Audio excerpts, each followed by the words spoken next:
Oh, what's up, gamers? Alright, time to grip it and rip it.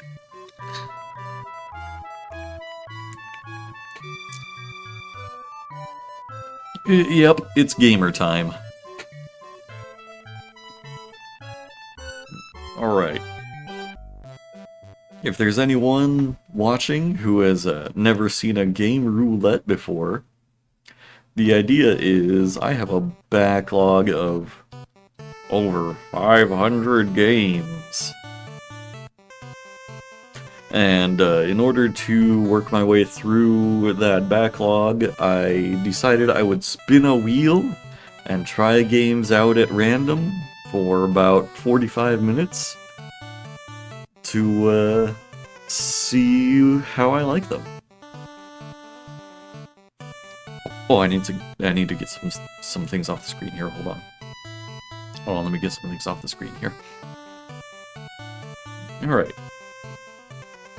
Now, as decided by last week's wheel spin, the first game of tonight is going to be John's. And then I'm going to spin the wheel right now and see what game number 2 for tonight's going to be. We got 573 games on the wheel. And so in order to make that readable, I'm going to shuffle things up and then cut it down to about 50 games. That's going to be tonight's pool. Right, there's 153 games, 60 games,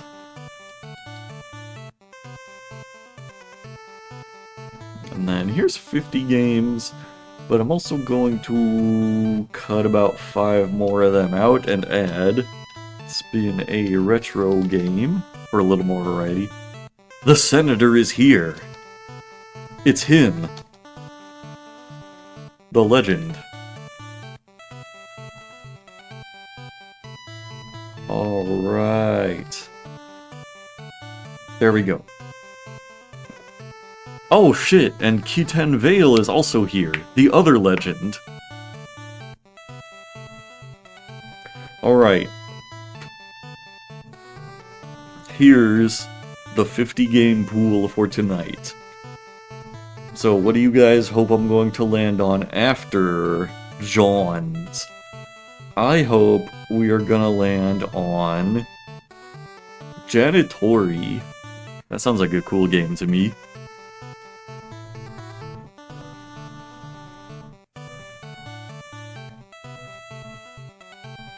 After John.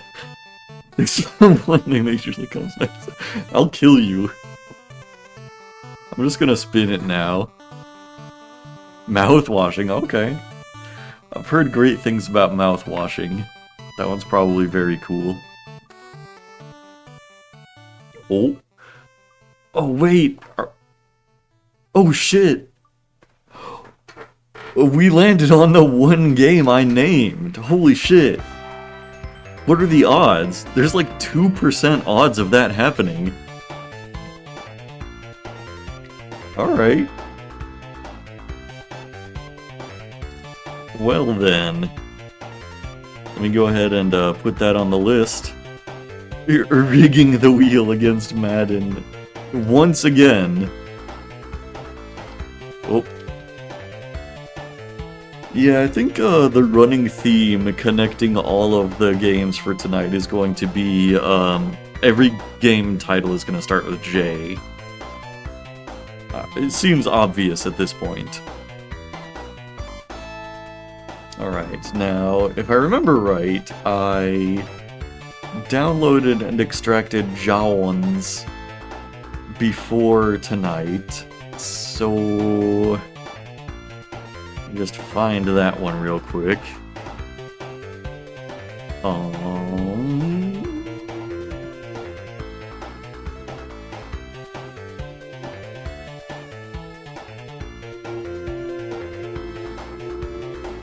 Okay, found it. Johns.exe.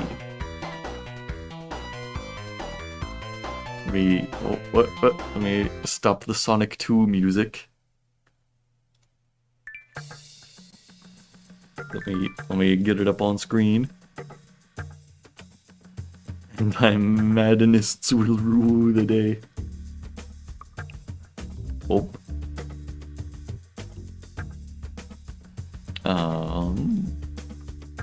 It is not displaying, I don't think. Let me try a window capture here.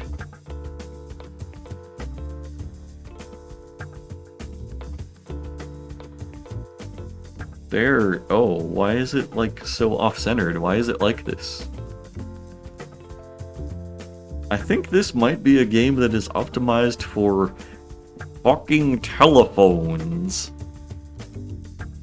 If you think you played a video game on your fucking telephone, you did not play that video game.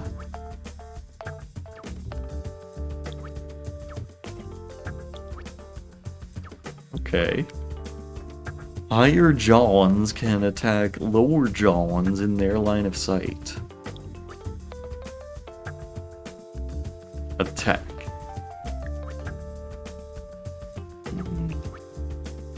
Attack. Johns can be swapped with neighbor Johns. Is Parma John in this game? I hope so. Blank Johns can only be killed by each other. Okay, yeah. See, the 3 John can't kill the blank John. Destroy your opponent's main John to win. Okay, what do the Johns sponsored by Target mean, though? Kill. And the blank one can't kill anything. Johns.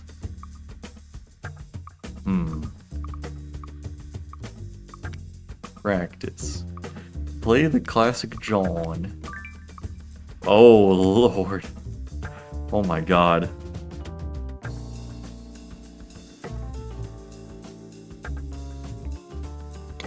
This is a lot to take in right now. I'm gonna have to, like, try the Bong Cloud attack. Boom. Oh, okay.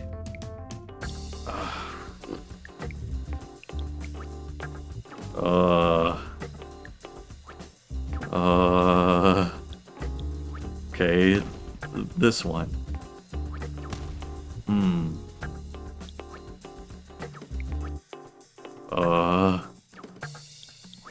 Why can't my blank Johns destroy the other blank John?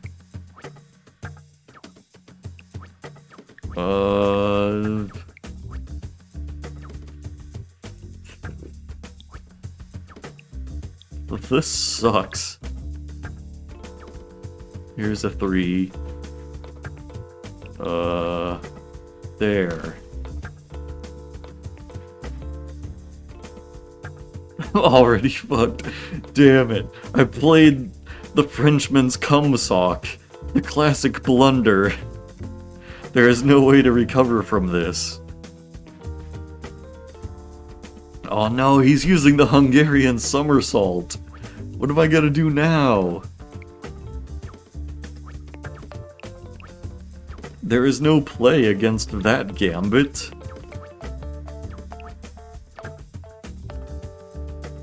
I don't know, dog. This can go over here. Yeah, I don't understand it at all either. So it's kind of like chess. In that I don't understand what I'm doing. Like, I thought the tutorial said that, like a John of a certain number can, like, destroy a John of a lower number. So, here, this John can take out a 2. Oh no. But this one John can't do anything. Oh wait, that's the enemy's piece. This blank John can't do anything. This blank John can't do anything. This one can't do anything.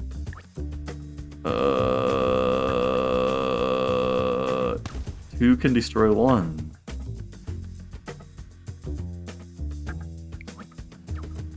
So the blank can't destroy the target, and the 3 can't destroy the blank. Here. John mate.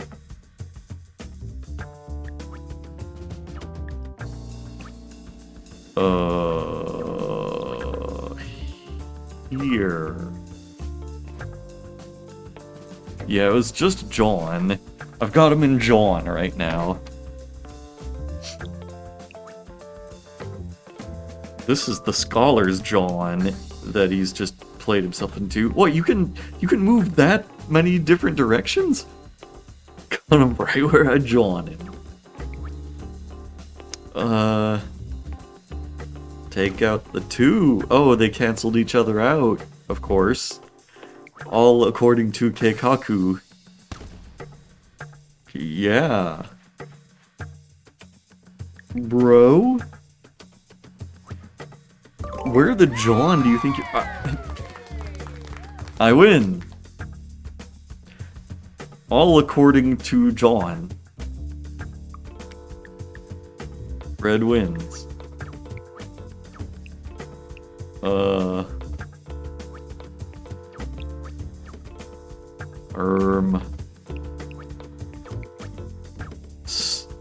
Sned.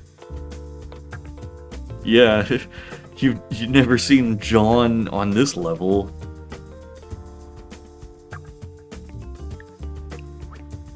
Sned Weir. Wait, rematch? I don't want to do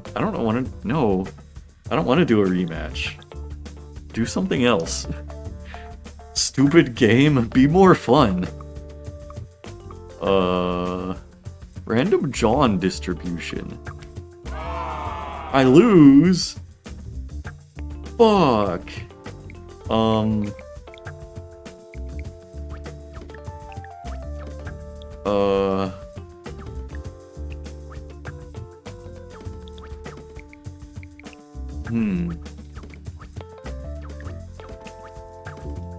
The buns.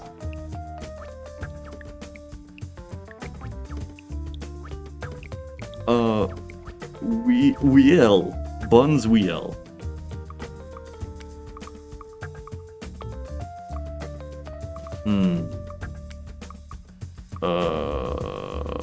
Treasure hunt? Judo? I don't know about this one, gang. We'll try competitive mode. Oh, there's numbers up to 6 now.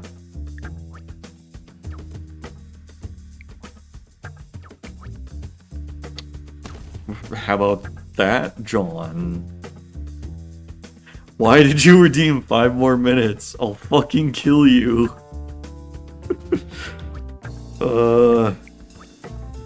I didn't know truth fairies were a bunch of masochists.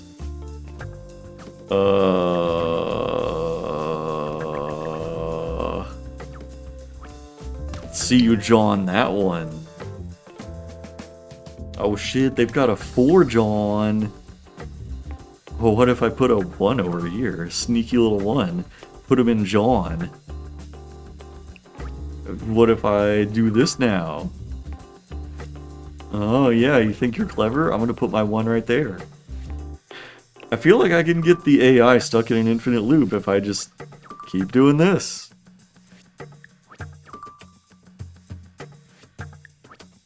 Is John's the next chess?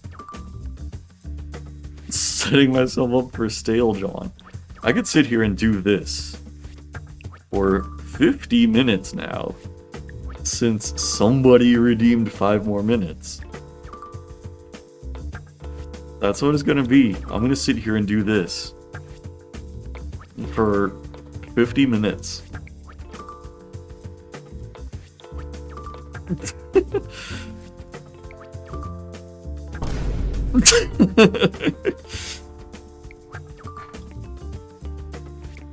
Okay, different idea. How about instead of doing that for 50 minutes, the John community has a word for this kind of tactic? Do they? If I expected anybody to be well versed in the Jawn community, it's called Stinking Up the Jawn.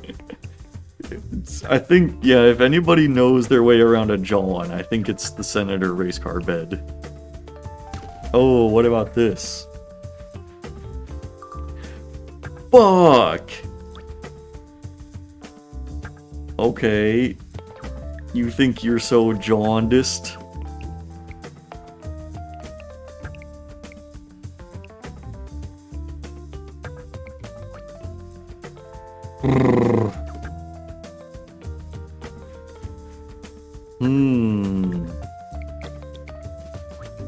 You know, I was going to say... It's actually over. I was going to say, what if he's dumb as hell. What if I was going to say, what if instead of jawning for 45 minutes, I resorted to my question of the night and told my Hayden Panettiere story. Oh, no more 6s on the board. No more 6s on the Jawn. You'll allow it. Okay, so like... Just like how that one time I went to an anime convention and like my con experience was, you know, kind of a time-sensitive matter. This is kind of like another one of those things. No, I totally enjoy Jaws. It's great. It's the best thing I've ever jawned. Oh, I didn't know you could swap your jawns like that. Yeah, I was gonna say, yeah, this is another kind of time-sensitive experience, because, to make this a sort of timely stream, famous actress Hayden Panettiere just passed away, like, days ago, like this week. And this was a big surprise to everybody. This included me.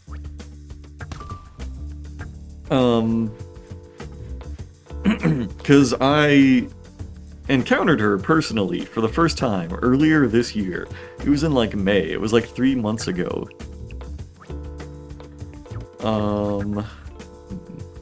Put a John over here. Okay, so as you know, I am employed in my manga cafe, which occasionally sells other books. And Hayden Panettiere came out with a memoir earlier this year. And she did a book tour. And what do you know, Truth's Manga Cafe was one of the locations up on that book tour. And our store was one of the stops on her tour to do signings of this memoir. Could Hayden and Anti-Grandma have walked the same hallowed halls? They absolutely have. They absolutely have. I can confirm that 100%. They have walked the same hallowed halls.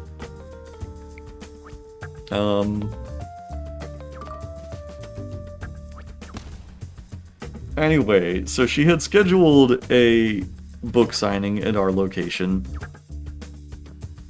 for her memoir, and I was, you know, of course, one of the staffers on duty for that, being... Hey, I win! Being the owner and operator of Truth's Manga Cafe. RD Swine.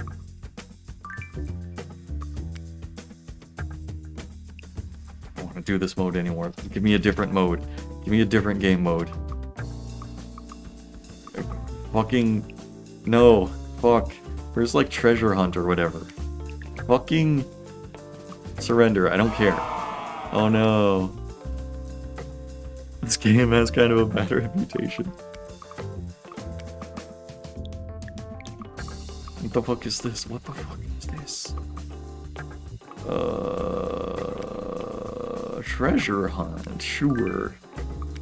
Okay, so...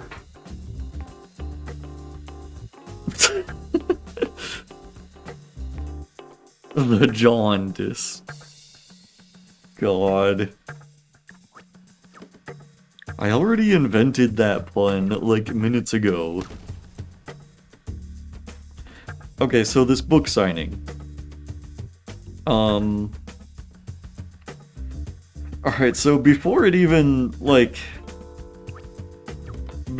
begins, there's like a pregame to this book signing story, which is that I was in contact not with Hayden herself, of course, but I was in contact with her publicist, who is named James Franco, no relation. And shortly before the day of the signing, you know, he's... Oh, apparently I lose that one for some reason. And, you know, James Franco is telling me all of, like, the parameters we're gonna have set up for this signing. And first of all, we were told, like, all kinds of incorrect information. We were told, you know, she'll sign her book, she'll sign memorabilia, she'll sign whatever you got. That does make me feel better that I'm the best Johns player you've ever seen.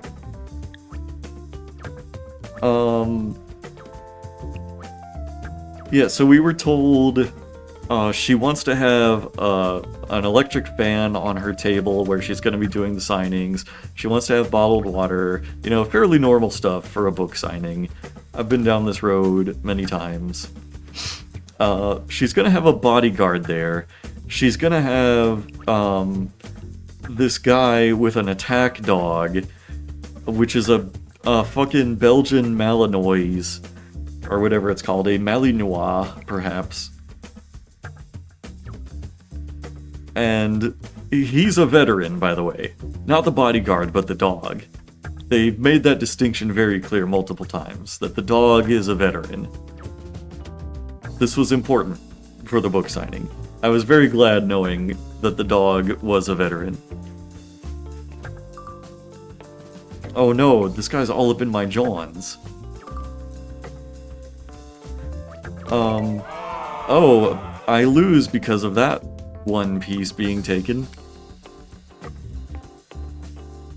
Yeah, and anyway, so we were going through all this rigmarole of, like, all of these, like, stipulations and requirements for the signing. And it, you know, the day of the signing comes along, we've got everything all set up, and it's about 45 minutes until the signing is supposed to begin. And I get a phone call on my personal cell phone. This one right here, with big challenges on the case. And it's James Franco, no relation. And he says, 45 minutes before the signing is set to begin, hey, Hayden's flight into your city got delayed due to inclement weather. She is not going to be at the signing today. 45 minutes before it's supposed to begin.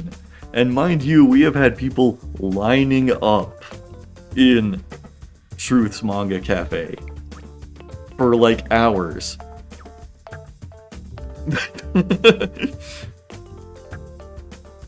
Well, you know, it crossed my mind. That would have been one way to resolve this issue. But no. So basically, I and the other staff members of Truth's Manga Cafe present that afternoon had to tell people, hey, Hayden's not gonna be here for the signing. And there were some understandably disgruntled people there who drove from like 4+ hours away. And me and the other staffers of the manga cafe had to let all of these people know, like, she's not gonna be here. But she said she could be there the following day, which was like a Friday. They said she could be there Friday afternoon at 2 p.m. You know, a time when many people have to attend work or school or whatever other social obligations they had. So, yeah, I had to break that news to so many people. And as fortune would have it, I was also scheduled to work the following day, the rescheduled time for this book signing. And yeah, it does suck. So we rescheduled for 2 p.m. the following day. Oh, here was another, like, fun kind of twist on the event. James Franco, no relation, texted me on my personal cell phone, pictured here, if there is anybody registered for this event who has the last name Hickerson, do not allow them to attend this event. That was all he said. You know, that's not ominous at all. Just, if there's anybody in attendance under this last name, do not allow them to attend. And I'm like, okay, James Franco, sure. If anybody under the last name Hickerson registers for the event, I will be sure to tell them to get the fuck out. I don't know. And then, you know, plot twist, on the day of the canceled event, you know, when she had been scheduled to appear like 45 minutes in the future, and didn't, I get a phone call. Okay, here's the thing, put a little bookmark on that. I got a phone call on the manga cafe's phone, and the caller ID said Hickerson. And, you know, all this time I had been thinking, like, oh, this is probably like a stalker. This is probably like some creepy dude in his 40s who, like, is gonna try to abduct her or some shit. So I got this phone call from the last name Hickerson, and to my surprise, the voice on the phone sounded kind of like a young woman, like maybe in her 20s or something. And the question I got was like, hey, is Hayden Panettiere doing an event at you guys' store? And I was like,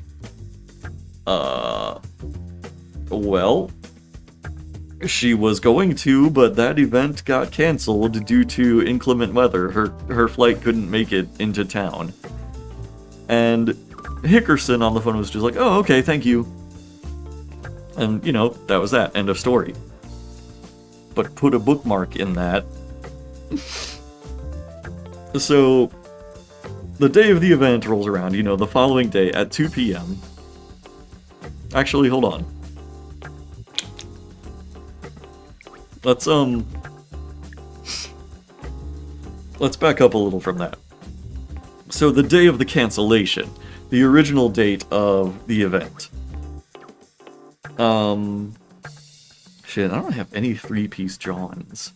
How am I gonna, like, combat these 3-piece Johns?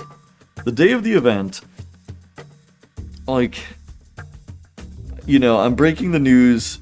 I've squandered my Johns. I'm breaking the news to all of the people who have traveled from out of town, like, hours away. And, like, where's John mentioned in 10 minutes? There was one kind of conspicuous guy who showed up, and he's, like, I don't know, probably in his 40s, and he's, like, wearing a big, obnoxious cowboy hat. And, like, as I'm breaking the news to everybody who was lined up for the event, which was supposed to be this specific day. He's just like hanging out by the customer service desk of Truth's Manga Cafe, and just like, you know, watching as I and my colleagues break the news to people one by one. And it occurs to me after, you know, like an hour or so, I'm like, why is this guy still just hanging out and watching these events transpire? When, like, the event is 100% canceled, like, nothing's gonna happen, like, what does he think is going on here? And, you know, he probably noticed me, like, side-eyeing him after, like, 45 minutes of these proceedings, and, you know, approached me unsolicited and was like, you're probably wondering why I'm hanging out here, despite the fact that the event is definitely canceled.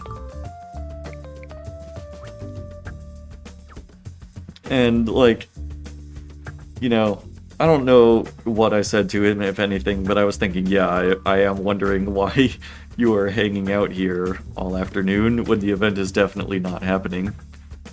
And he's like, well, you know, I was an extra on the TV show Nashville, which Hayden Panettiere happened to be a part of. And he's like, yeah, I know she's not coming, but I'm expecting like one or two of the other co-stars of the show to be here, and if they do show up, I was gonna offer to take them out to dinner. It's really weird, you know, we all work together on this show, but we've not really hung out that much outside of shooting Nashville.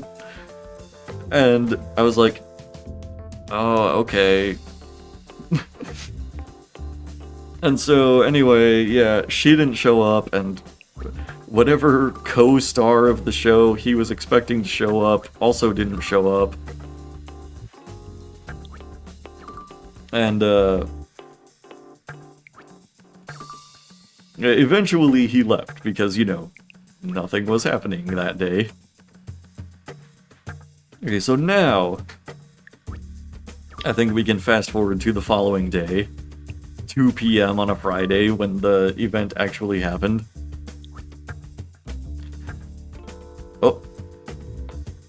I do believe the game just froze. Oh no, wait, it moved. It advanced. I don't know what just happened. I'm getting all jawned up though.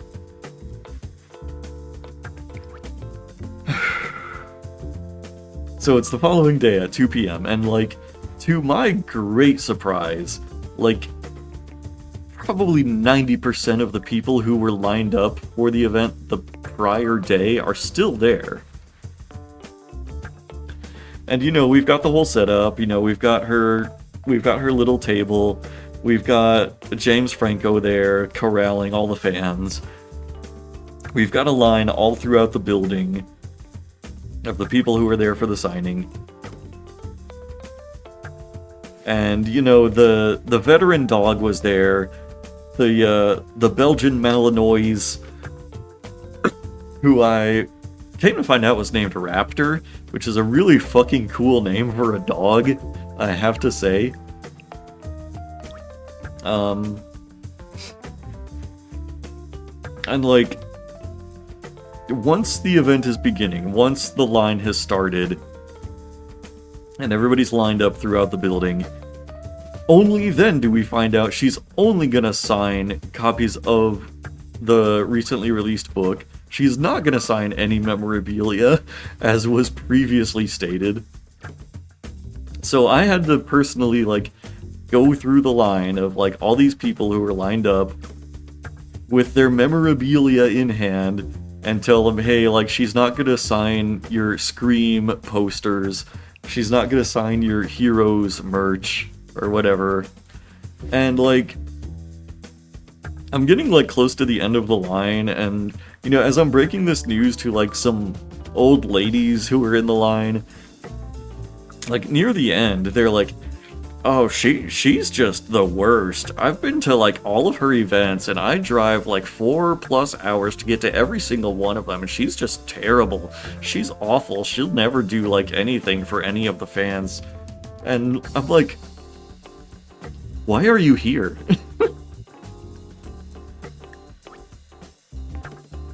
I'm like, why did you drive 4+ hours to be at this signing when you have this much, like, fucking contempt for the person you're here to see? And, like, I don't know, the signing went on, it was, like, fairly uneventful. They were very, like, aggressive with the fans. You know, James Franco and Raptor and her whole posse. And, like, you know, we had to, like, basically, like, shove people out of the way to keep them from just hanging around and, like, snapping extra pictures of her as she's sitting there signing the books. She was, like, very short-tempered with everybody that came up to the table. Like, people would ask her, like, oh, what kind of sights do you think you're gonna see here in town? Like, where do you think you're gonna go to eat? And she'd be like, oh, I'm not hungry, thanks. Like, you know, giving very short answers to them like that. It was just, I don't know, like, a very, like, bitter experience for everyone involved, it seemed like. And, you know, like, if it was any other celebrity, I'd be like, well, they kind of suck, like, responding to the fans like that, but seeing the people that were lined up there and being like, oh, we waited 4 hours, or we drove 4 hours both days to be at this signing, and we think Hayden fucking sucks. I'm like, yeah, I could understand why she does not want to be around these people. I would feel exactly the same way. This game has not moved anywhere in, like, 15 minutes.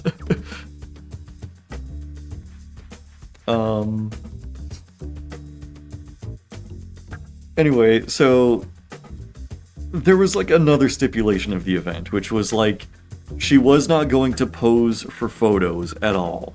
Like, people were allowed to have their photo taken at the moment they were having their copy of the book signed, but they were not going to, like, take any additional time to, like, pause for photos at all. And, by the way, like, Truth's Manga Cafe at this time had, like, several trainees working that day.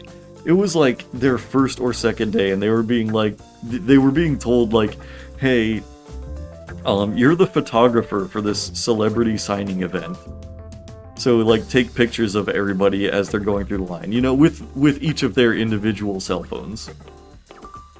And at one point, I was like, you know, trying to walk past the signing line to, you know, like, answer phone calls or whatever, and I got stopped by a mob of, like, 5+ Hayden fans who were disgruntled that the photo they got during the signing was not sufficient, that, like, Hayden wasn't in the photo, and it was just, like, a photo of their back as they were standing there getting the book signed.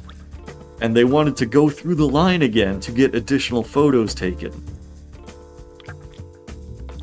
And James Franco, no relation, and the bodyguard and the whole, like, entourage were like, no, you cannot go through the line multiple times, we're not going to do that. You have to take what you get and be satisfied with that.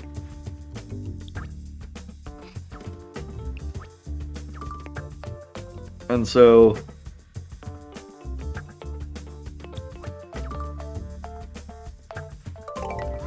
oh shit, I lose. Anyway, I was standing there throughout, like, most of the signing.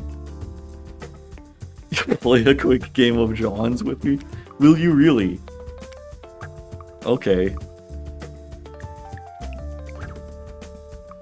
Create. Have you got Johns downloaded? I'm gonna play the classic John. Here's my game code, you can join.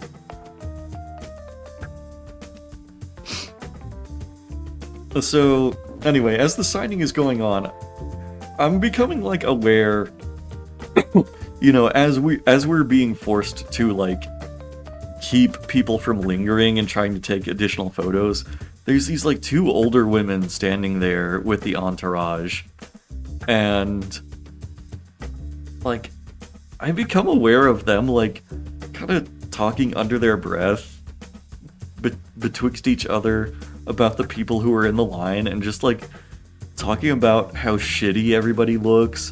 And they're like, oh yeah, she was at that other signing. Doesn't she have anything better to do with her life? And like, why is she here? Like, oh, she's dressed like that? Like, ew. And I'm just like, what is this? And the online might not work. No way. No. You must have Johns installed, right? Try opening your ports. Try doing some port forwarding to play Johns with me. Anyway, Cowboy Hat Guy was there the second day too, and he was like one of the guys who was like lingering after the signing and like, you know, trying to hover and like stare at her and like, I don't know, acting like he was part of the entourage. The guy who was like an extra on the show that she shot. Eventually he just left. Oh no, you can't download Johns anymore? What are we gonna do?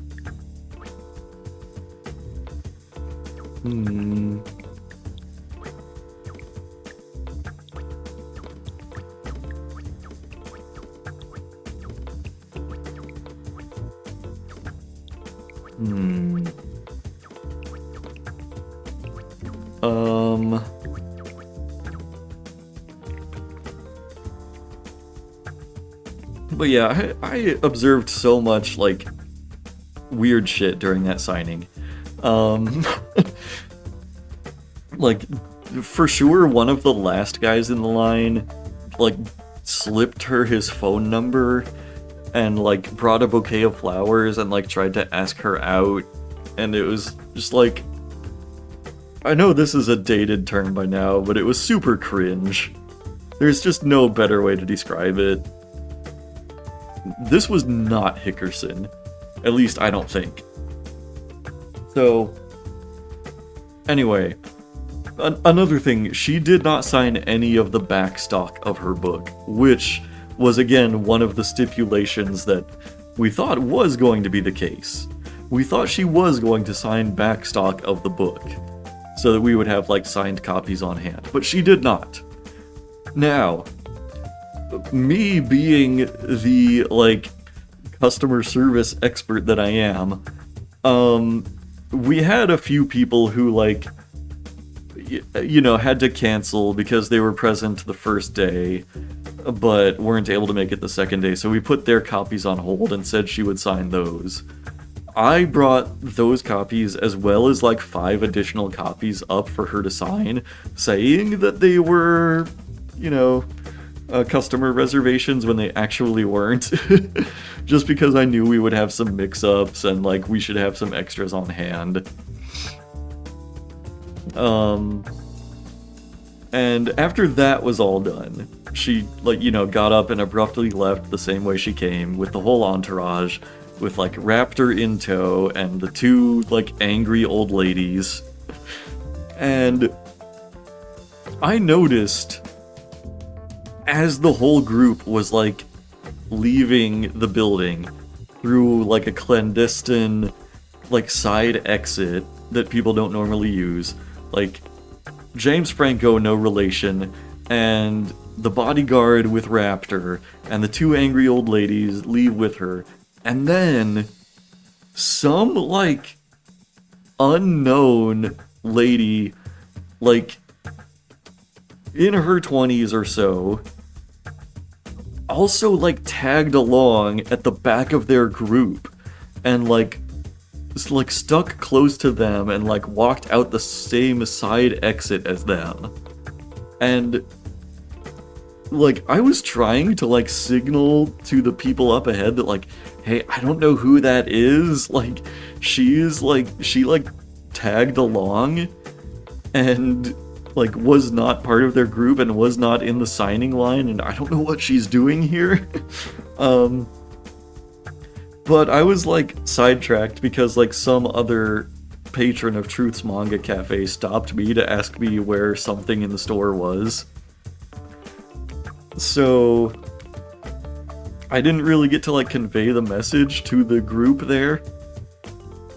But like I noticed, I was looking through like the windows on the side of the building as they all got into their like motorcade and like drove away. Like that one random woman who tried to tack onto the tail end of their group was left like standing on the sidewalk and was like watching all of their motorcade like drive away, and I was like, I think that's Hickerson. It's like, I think that was her. And so, nothing major ever became of that, but I'm like, that was very suspicious, and I kind of think that was her.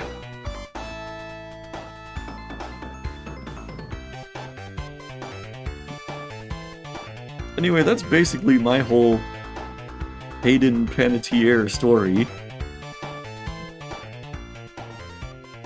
The whole aftermath of that is like I said, I had those like extra copies of the book signed, and the manager, the other manager of Truth's Manga Cafe, like totally mishandled those, because like we had like a list of names and numbers and addresses of the people who couldn't attend, and said we were gonna ship signed copies of the book out to those people, and like the manager in question here just like let those copies sit on his desk for weeks and weeks as he was like telling people, oh no, we didn't have additional stock signed and we don't have any copies available to send to you, and just it was a whole mess. Like the people bought tickets to the event through this service called Eventbrite, and like many people wanted refunds, as you can imagine. And we, as an entity, were not able to provide those refunds. They had to get their refunds through Eventbrite, and it's like some of them had their copies of the book that were signed, and some of them had their copies of the book that were not signed, and like, it was a huge mess. We were dealing with the fallout of this event until like maybe a month ago. It was so prolonged, it was such a pain. And now, Hayden Panettiere is no longer with us. Truth's Manga Cafe was in fact one of the last groups of people to see her alive, which is really eerie to think about. But I don't know, just like, after that event, I just couldn't stop thinking about like, what an aura of negativity, like, surrounded that whole event, like from the cancellation to like the fans that drove 4 hours only to talk about how much they hate her, to like the guy who was just there to give her his number, to like Cowboy Hat Man who was like, oh yeah, she and I are best friends, but we've never hung out. And it's like, yeah, like, I don't know, it was like a rough event, but then like, I can't blame her at all for like having no patience for these people, because like, I don't know, they were just, it's like, I've been to like many an author signing and like many an author event like this, but never have the fans been so like such ingrates and so miserable all around. It was just weird. It was all around. It was like a bad experience for everyone. And I don't know. I guess I'm just glad it's over in a way. But yeah, obviously I can't help but feel bad for her. It's like, she didn't ask for any of this. And if I was in her shoes, I probably would have reacted the same way to all those people that were in attendance. Like, they were just so weird and presumptuous and stalkerly and creepy and... yeah, like she didn't ask for any of that.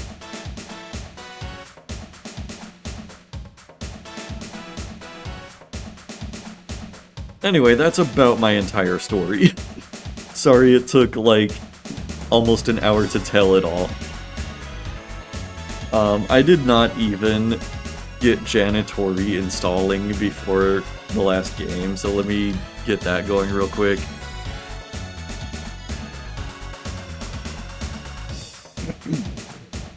That'll be installing as we spin the next game. And I hope that the next game is gonna be...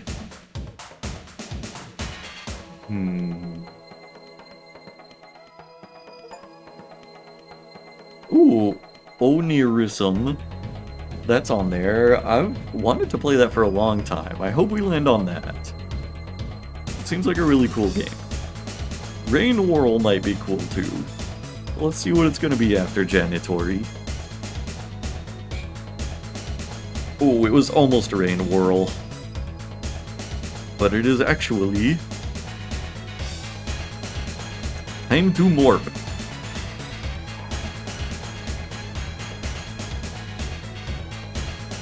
Alright.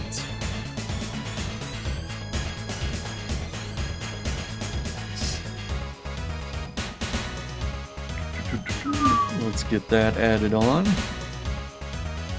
Time to morp.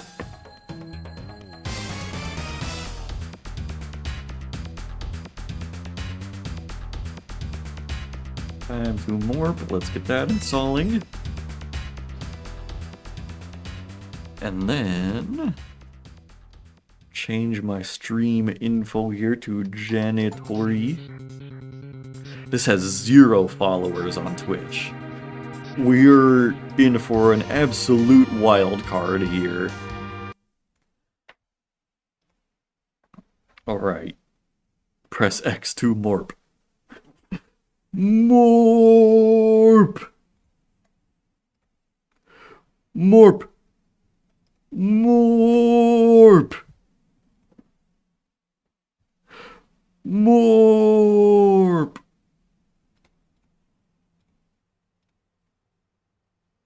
Morp!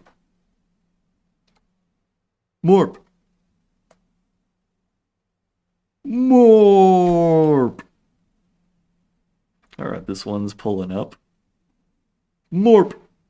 Morp! Oh, ooh, oh, oh. Oh, ooh, it's very, unresponsive.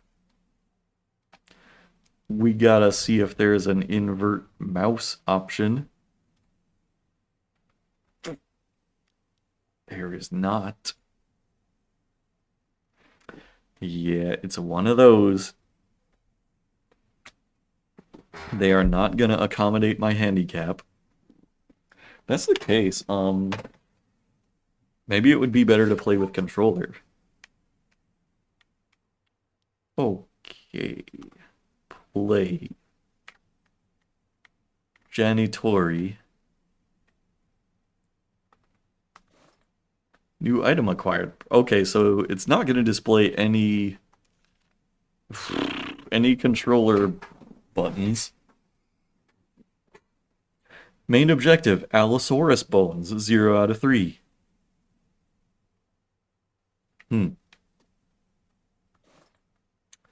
Ooh. Left mouse button to clean. Oh. Okay.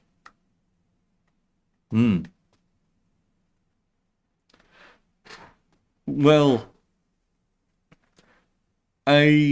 so here's the complicated thing. Oh, I collected an Ampari. So the whole reason I use inverted aiming is because early 3D games, like GoldenEye and Turok, had inverted aiming by default, And so that's kind of what I got used to. But now it's that that's what I use when I'm using mouse and keyboard. But on a controller, weirdly nowadays I can kind of get by with non-inverted aiming a little better than Oh, a flashlight. This should be useful. flashlight should be useful. Yeah, I can kind of get by on a non-inverted setup with a controller more so than um, doing the same with a mouse. Yeah. Take this, amazing digital circus.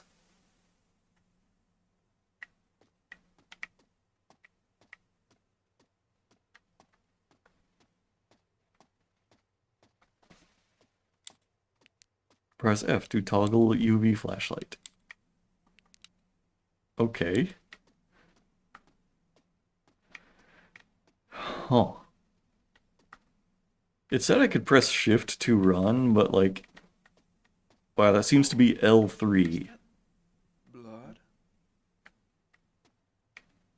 I just heard him. Oh, he said, "Is that blood?" Clean spot. Hmm.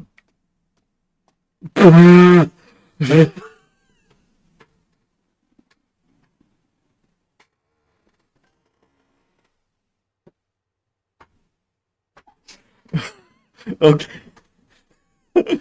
Oh my god. I did not realize we were playing high art up in here. Oh yeah. What the, what the fuck is this game? I want this on a shirt. Oh my god. Oh. Oh. Yeah.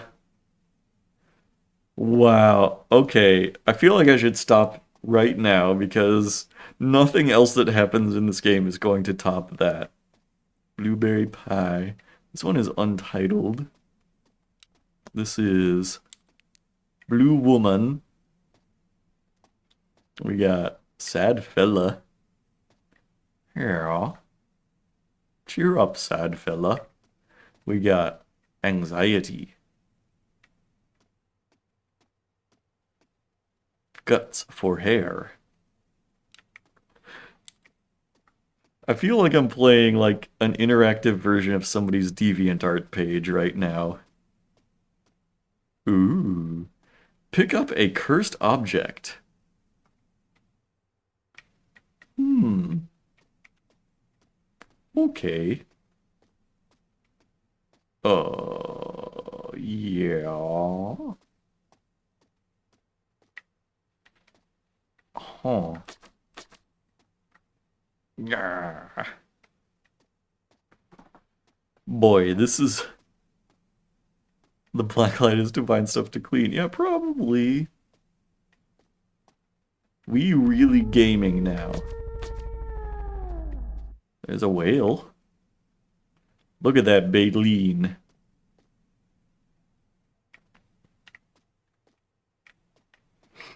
Did you guys know whales are really big?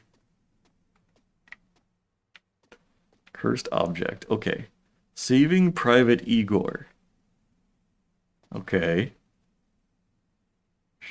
Sure. Kablooey. That goes pretty hard. I'm into Kablooey. Depression. Oh. See, the gun says AI on it. I get it.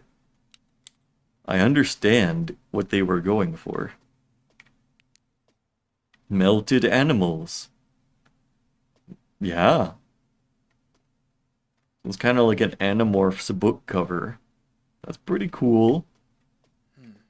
And then we got Melted Man with the power to melt. We got world's smallest dick. Ah, there it is. I see it.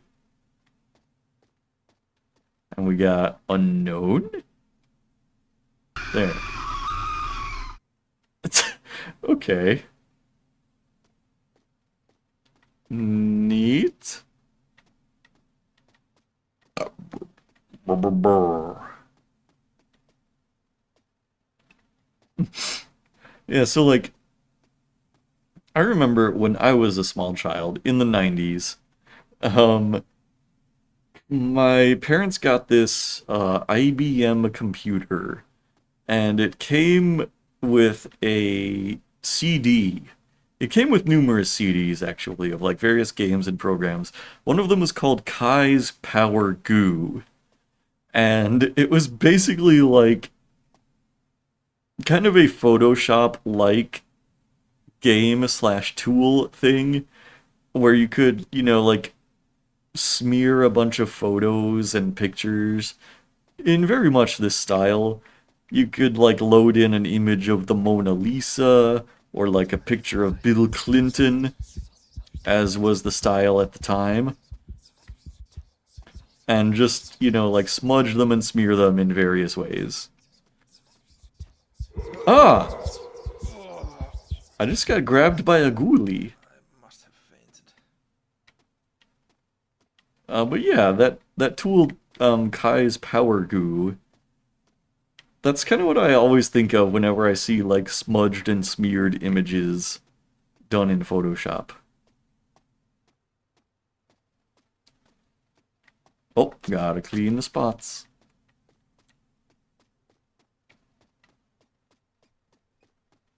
Oh shit, you scared me, little guy. Cursed object. Hmm. Okay, so this, I guess, this is How about Steve? Yeah. this is call you both Steve. a natural history museum and an art museum. Hmm. No title to this piece. Oh. Yeah. I have the bone.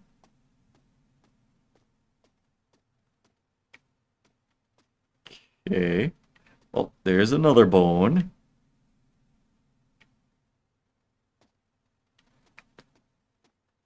There's the Colombian mammoth. There he is. And we got the Smilodon, named so for how good he is at smiling.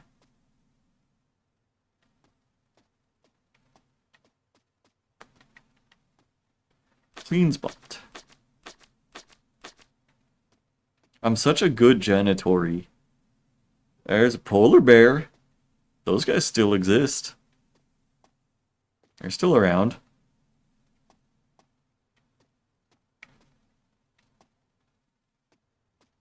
Some drawers. Oh, a spot to clean.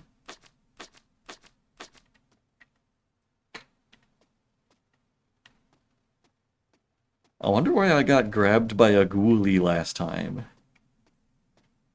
And if that's going to happen to me again. Allosaurus. There he is. Oh, you know what? I bet I've got a piece of the Allosaurus. Wait. Oh, there it is. Okay, set in place is E.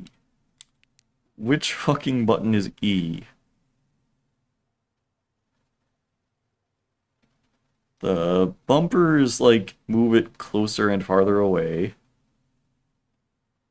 Hmm. Hmm. Uh. Um. Hmm. Main objective is Allosaurus bones.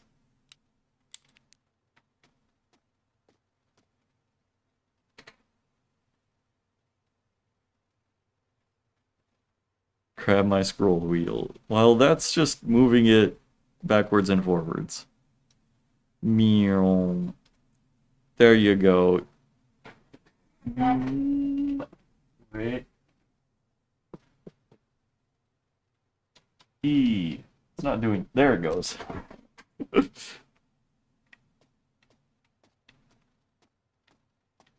Now, where did I leave the tail? Here it is. E.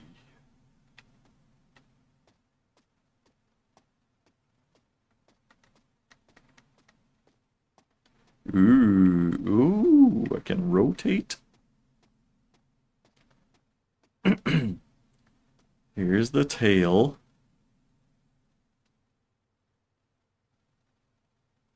Alright, now what button is E? There it is. Got it.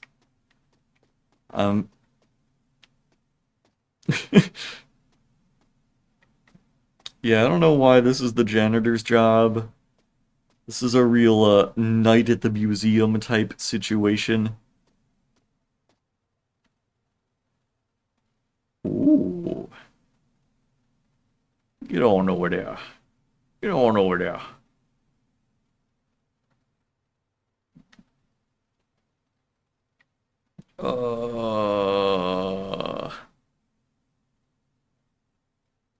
Would I describe Night at the Museum as a good film? Um, Hot take, I have never seen Night at the Museum. Actually, never watched any of those movies. I don't know if that makes me a fake cinephile, but that's the reality. I have never seen these film adaptations of Fallout New Vegas.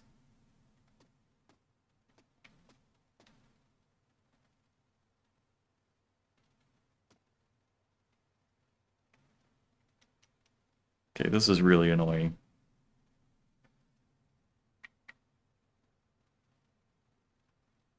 Archaeologist Bone? You have bone?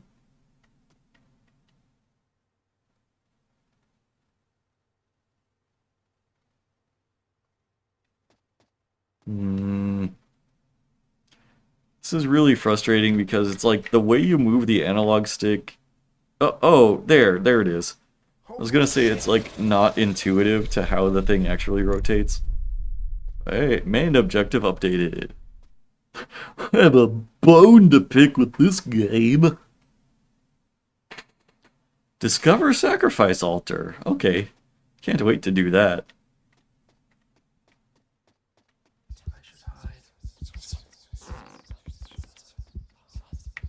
Oh, there's the ghoulie. I'm gonna clean him right up. Or not. Alright, so my hand is not at all on the clean button. I'm just like auto cleaning right now. Which I guess is fair. Oh, but I can't run while I'm doing this now. Okay, there we go.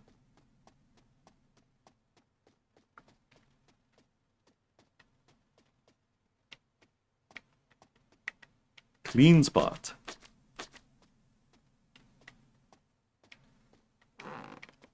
So I guess this game is like, you know, you explore the museum and occasionally a fucking fighting wireframe occasionally grabs you and makes you go back to the beginning.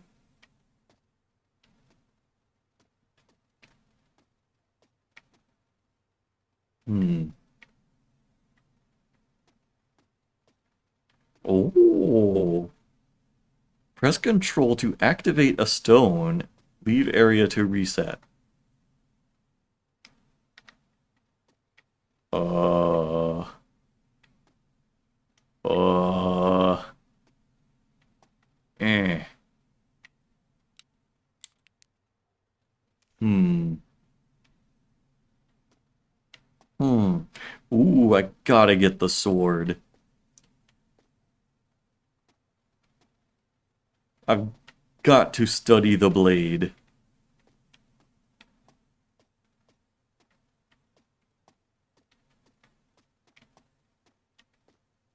Hmm.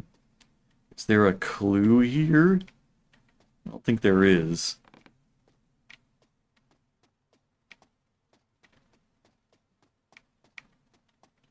This is definitely one of the game roulette games of all time.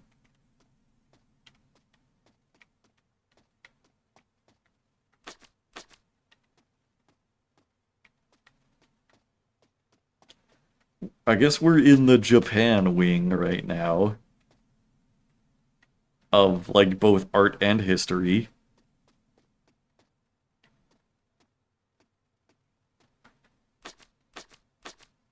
You know, if you think about it, art is history.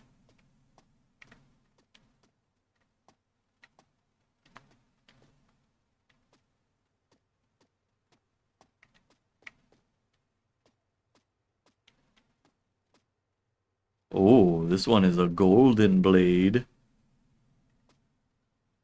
Hmm. I need Hattori Hanzo steel.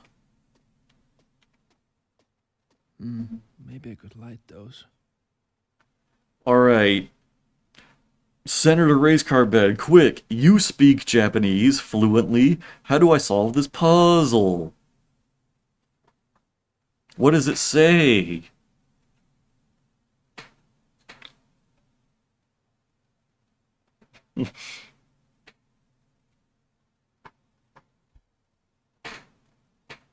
This one says ga. This one says smiley face.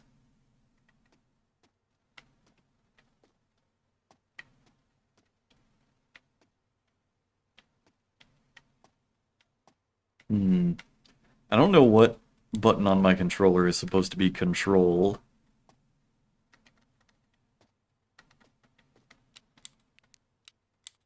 Maybe none of them.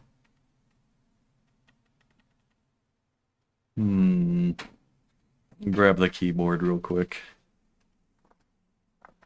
Control. Oh, it's crouch.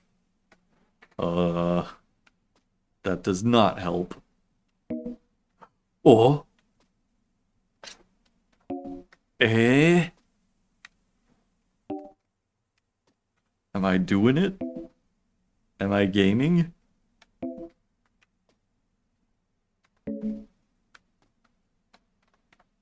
Oh no, I hit the Windows key by mistake.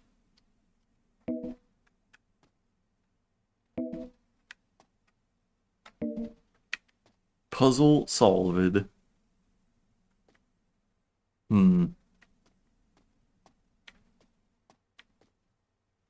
Yeah, I don't know this one.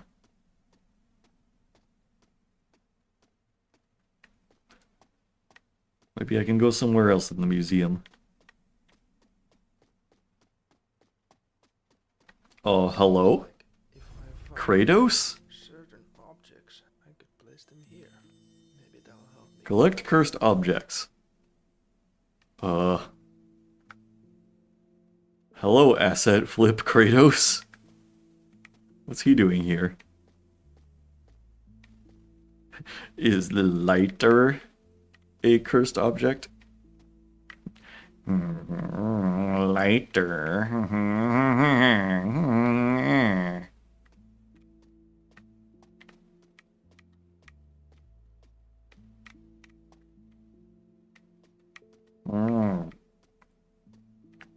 Open the mouth.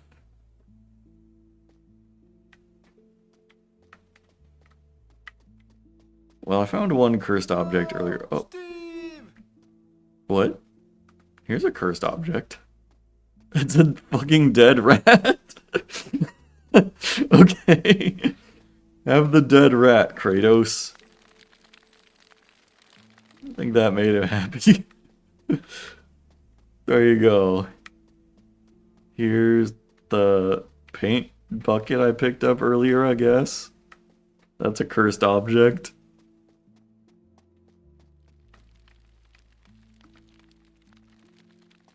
Come on, Kratos. There you go. Right.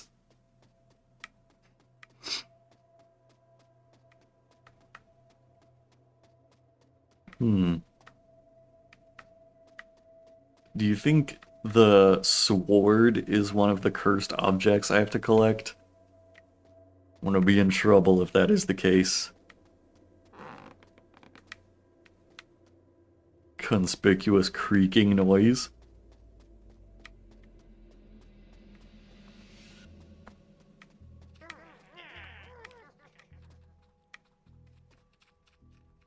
Oh, I heard like, oh, there's like a weird grablin coming after me. Oh, get out of here, you little fuckers. Get out of here. Fuck you. I'll fucking kill you. What are some grablins doing here? Clocking into my nightly shift at the Release the Imprisoned Nordic Warrior Factory. Fuck off, grablins! Get out of here! Fuck off!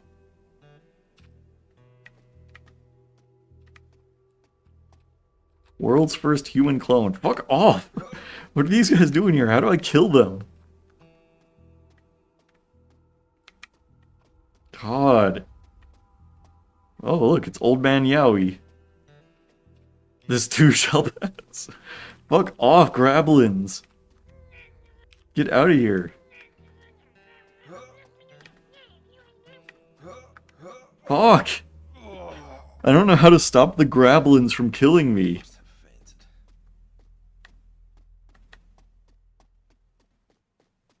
This is honk.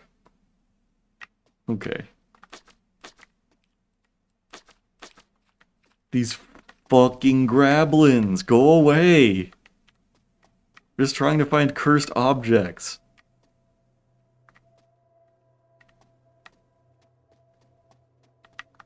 And clean bloodstains, I guess.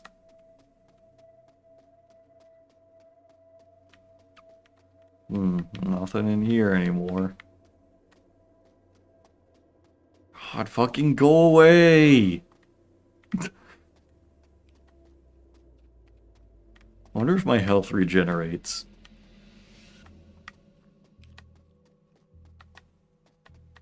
Are we playing by, like, Call of Duty rules? There's that spooky painting. Here come the grablins. Fuck off. Just die already. No one likes what you're doing right now.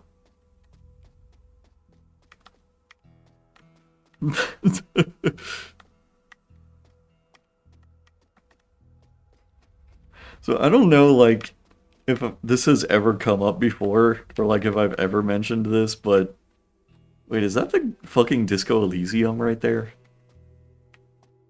Disco baby. Guess so.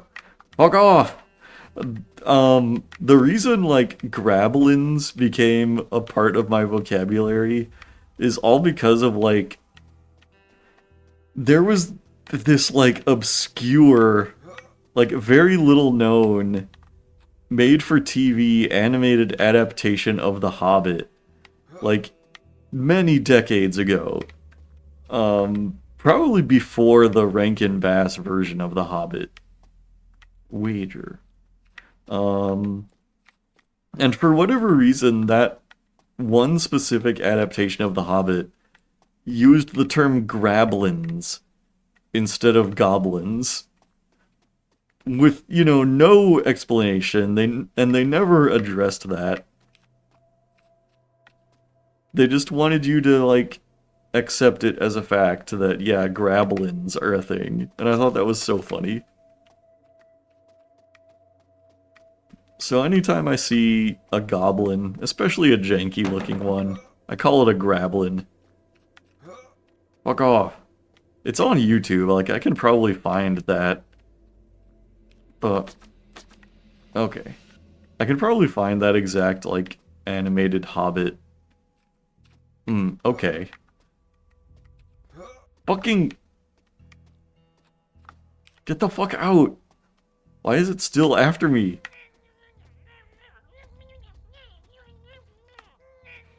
Where can I put this thing that'll make it die?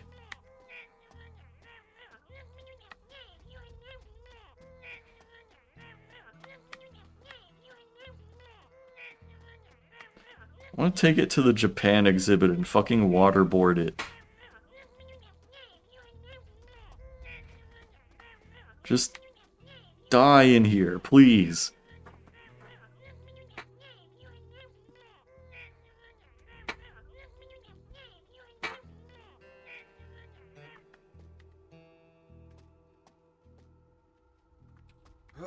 Fuck off! I'm so sick of this creature. Why was I looking forward to this game? Fuck off! Why won't you die? Ugh. I'm just gonna ignore it, look for other cursed objects. Kratos, what do I do? Help me out, man. These fucking toga-wearing grablins will not stop chasing me. Just tell me where to find a cursed object. I've heard that Viking helmets with horns on them are actually historically inaccurate. There we go. Yeah! I think that worked, actually. I think I fucking burned it to death. I can't use my mop anymore, though. The mop button is no longer working, but at least the grablin is dead. And I'm glad it's dead. Yes, it deserved to die, and I hope it burns in hell! Oh no, I can't clean the spot anymore, because my mop is broken. Maybe I can go back to the janitory closet and get another one.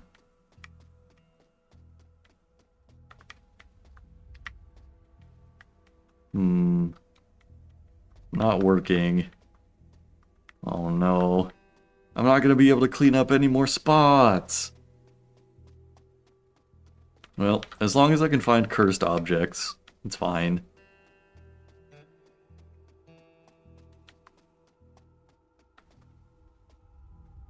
Don't interact.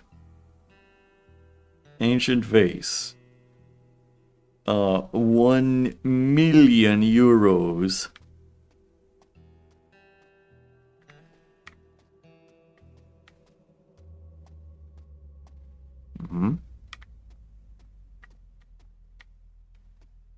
I should use my UV light for that. I should use my UV light for that.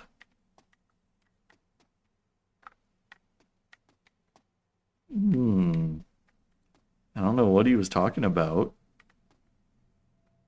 UV light doesn't seem to do anything. There's some lava.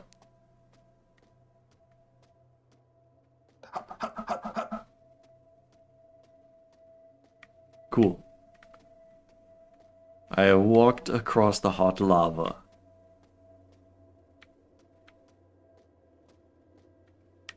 Alright, how do I join the Grave Lord Covenant? It must be around here.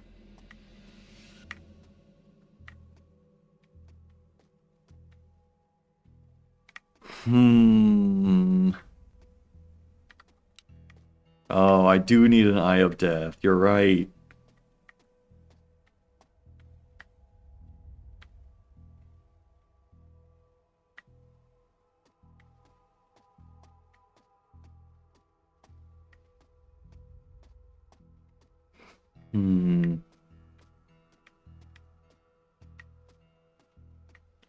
I don't know what to do. I mean, the guy explicitly said I should use my UV light, but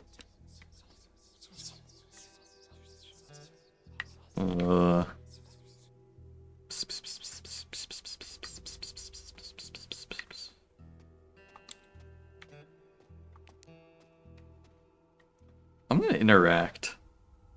I'm gonna do it. Oh shit. Fuck yeah. Oh shit. Oh shit. Oh shit.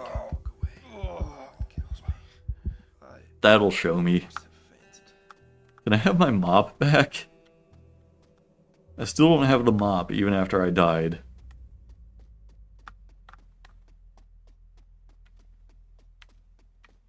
Hmm.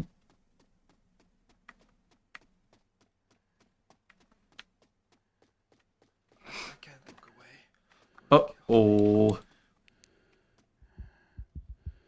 It's the Re-Dead. Ah! I must have fainted. I must have fainted. I don't think I could get my mop back. I think the game might be bugged. And you know, this might be a hot take, but like, I want to see more shit like this on the game roulettes. Incongruous. It does. It do seem pretty incongruous. I want to see more weird shit like this come up on Game Roulette, where it's like, this is a very abstract interpretation of the idea of video game. It's like, yeah, you do interact with it. It does have controls. It does have mechanics. But it's just like so far detached from like anything you would generally think of as being video game. Like, why am I cleaning the spots? Um, why do I need to find these cursed objects? Why can't I have my broom back? What happened to my broom?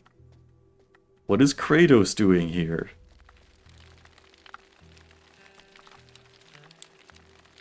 He doesn't seem to have any advice.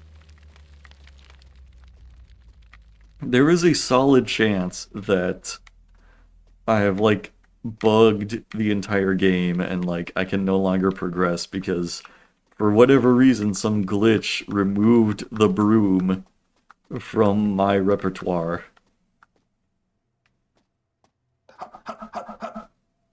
Why is this part of the museum exhibit? Like, even in fiction, why is this here? What purpose does this serve? Why do they have constantly burning magma in the museum? What if instead of Smilodon it was Smile, oh dog? Oh, like the creepypasta image? Like smile.jpg? That's a smile, oh dog, if ever I saw one.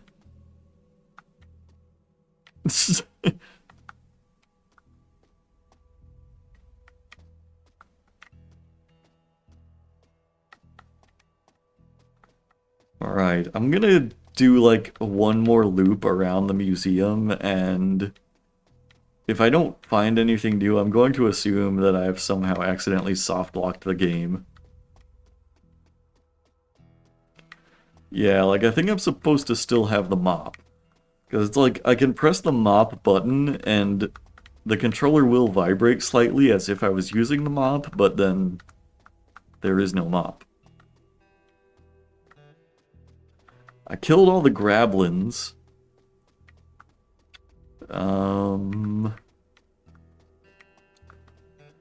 But yeah, this is probably about it. I don't know. Even still, this game is an interesting art piece. It's I'm fascinated by this game's creator's mind and how they concocted this museum that is for both art and like nature and also parts of history, I guess. It's a museum of whatever the fuck we want it to be. Look, I am now the world's first human clone. Oh, I get it. It's like, it escaped.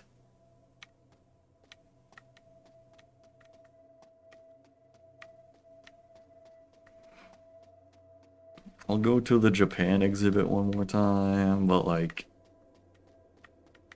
I don't know how I'm supposed to solve this puzzle. I don't think I found any clues to that.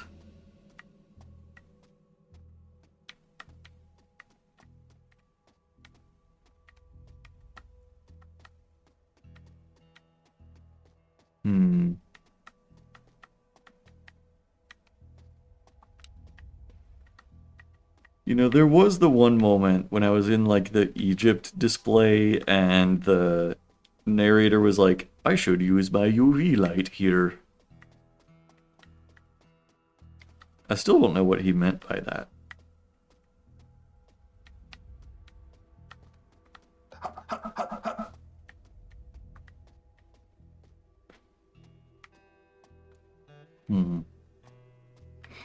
Yeah.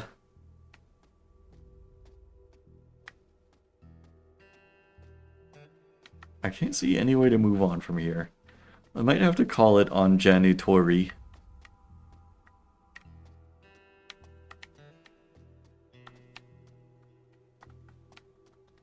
I think that's about all I can do. Yeah, I feel pretty stuck right now. Okay. Well, that's that. That was Janitori. Still an interesting experience in its own way. I'm gonna cross that one off. And was pretty peak when it worked. Yeah, remember the Grablins? Those guys were great. And like all the art displays, yeah, Santa Cunt, that was amazing. Yeah. Um Probably gonna be nothing like that for the rest of the night. Let me just do a quick BRB. I gotta use the restroom. And then we'll be doing Time to Morp and spinning the wheel once again. So sit tight, don't go anywhere.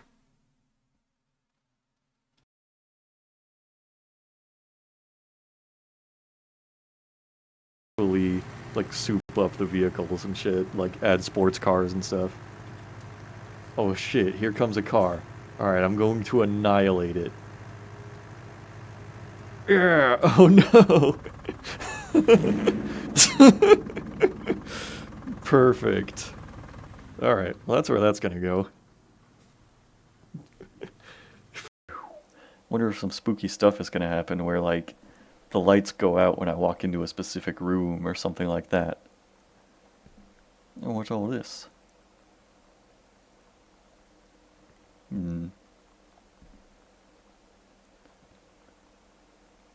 Oh, he's got 2 copies of the same book. Look at that. There's one right there. And there it is. The complete I Ching. Yep. You bought the same book twice. I mean, it happens, you know. You forget that you own a book. And you buy it again. Happens to everybody. Atonement. I've read that book, if that's the one by Ian McEwan. I don't know if that was out in the early 90s, though. Well, maybe it was. Actually, I have no idea when that book was written. What else has he got up there? Oh Vanderwoot? Self-assessment. Nurse. Oh my. Moby Dick? I've read that one. Cool. Oh, there's Atonement again, and it's not by Ian McEwan, it's by somebody named Holcroft. So it's not the book I read. What am I supposed to do here? Like, this dumbass game. What do they expect me to do? I tried to move the key over here, and nothing works. I've tried to interact. Okay, I'm back. Alright.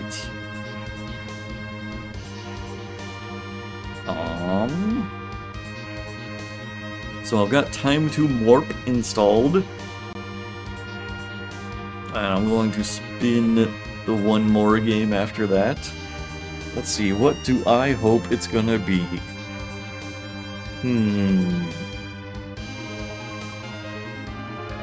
Let's see.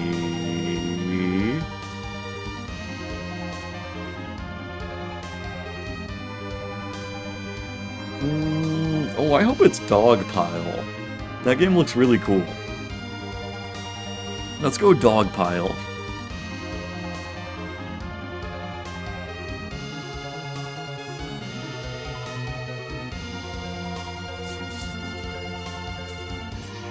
It's not Dogpile. It's like we landed in the retro game territory. It's time. Okay, okay.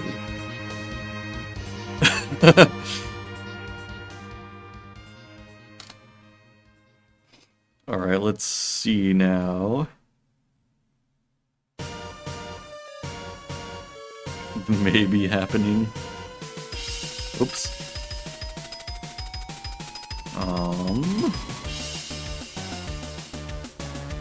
Let's see what systems I want to spin here. We will want Dreamcast, that's one of them. Just a wheel filled with mercury. That's just its default state. We'll want GameCube, Game Boy, oops, not Game Boy, Game Boy Color. We will want GBA, we'll want Genesis, we will want N64, we will want NES, PS1, PS2, SNES. These are all the retro systems I want to spin.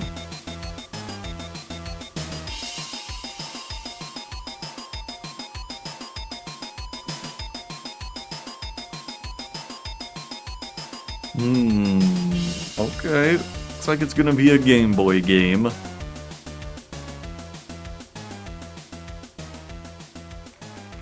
Okay, okay. Let me load up that list of Game Boy games.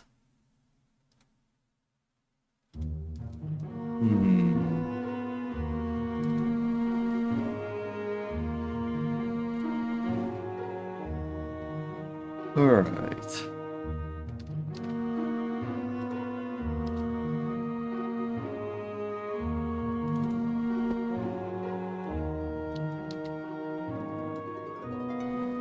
There's a freaking lot of Game Boy and Game Boy Color games. So here's the list of all of them. And just like the standard game roulette, I'm going to shuffle them and cut it down considerably.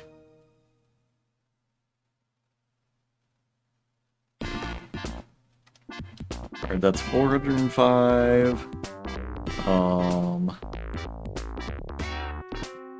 146 games, 70 games, 57 games, 50 games, okay. Alright, so here's what we've got for Game Boy and Game Boy Color games. I'm gonna play one of these. I don't know if I see any Madden games. Weird. So what do I hope to land on is the question.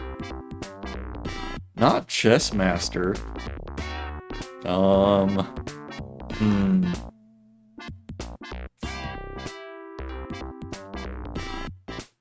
I don't know if I've heard of any of these. Oh, there's Shantae. I hope we land on Shantae. Wayne's World.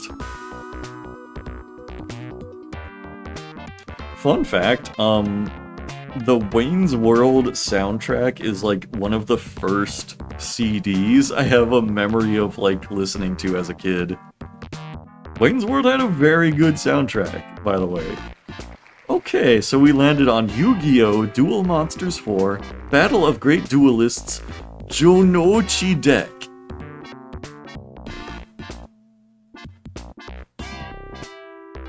Okay.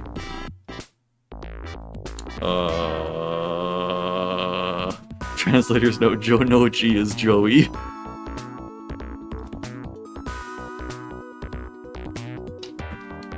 Okay,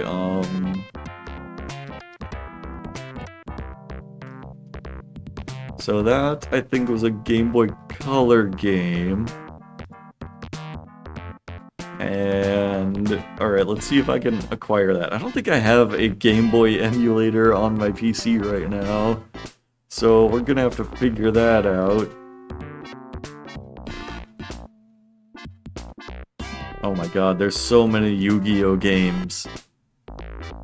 I'm looking at the website, or you know, I'm looking at my archive of Game Boy games that I definitely own and have extracted onto my computer.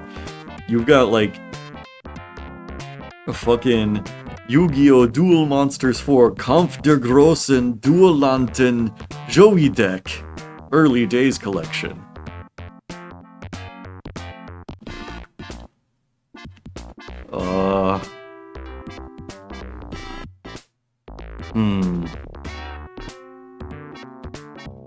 There are so many different versions of this game. Like, I know that after Pokemon blew up, there were like a million different handheld games that tried to do like the multiple versions thing. Apparently Yu-Gi-Oh! Is like one of the most egregious ones. Because there's a million different Yu-Gi-Oh! Games for the Game Boy Color alone. But I think I have found it.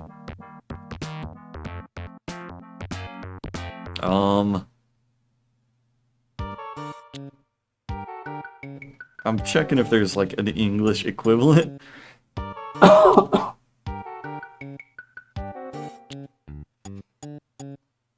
There's like multiple like European equivalents. There's like Spanish and Italian and German versions of this game, but I don't know if any of those would make me like better off than I am right now.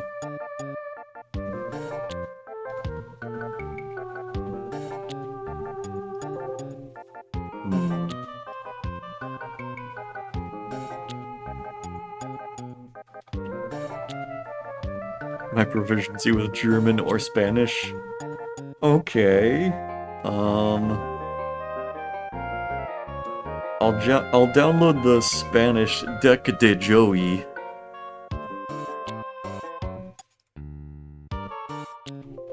I am also going to need a Game Boy Color emulator to play this.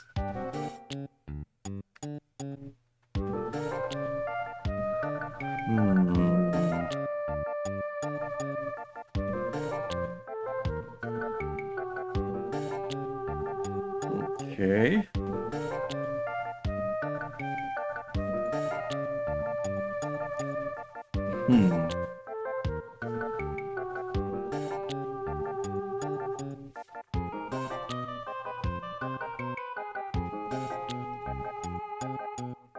Okay, I might have found one here.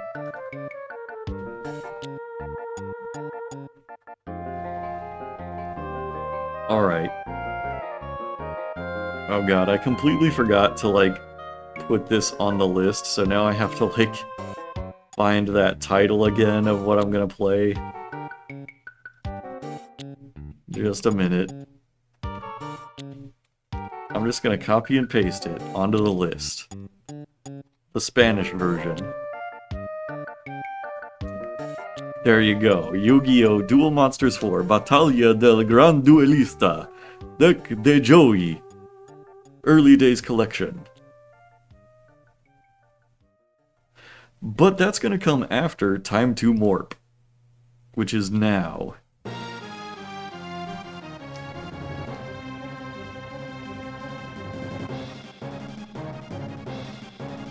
I'm gonna go change my stream info here. Deck de Hoy.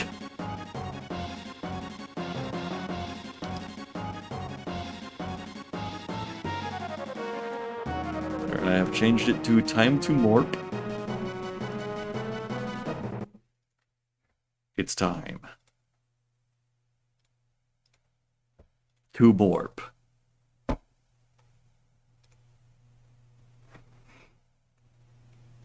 This one I'm pretty certain I got in a bundle. Should be showing up on screen here. Give it a second. Oh. Welcome to Time to Morp. Is this a controller game? That is the question.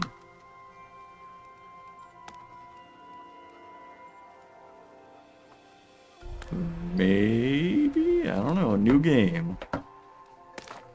Player customization? There I am. Randomize. Okay. I'm good. Sure.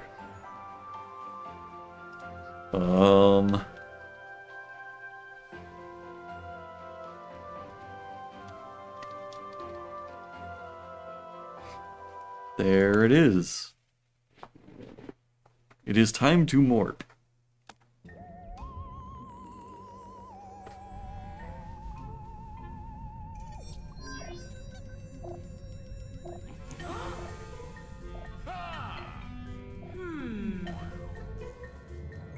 Boy, they really should have, like, animated this cutscene at a higher resolution.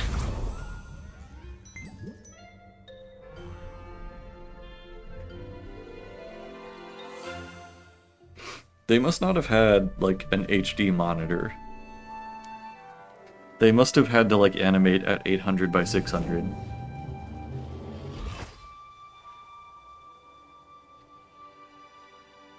Wow, it me.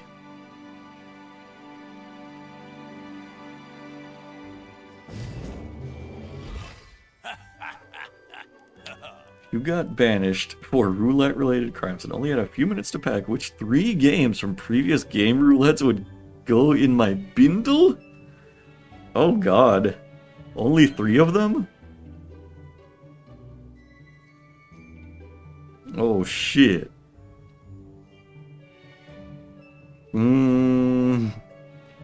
That's really tough. There's been, like, several hundreds of games. Let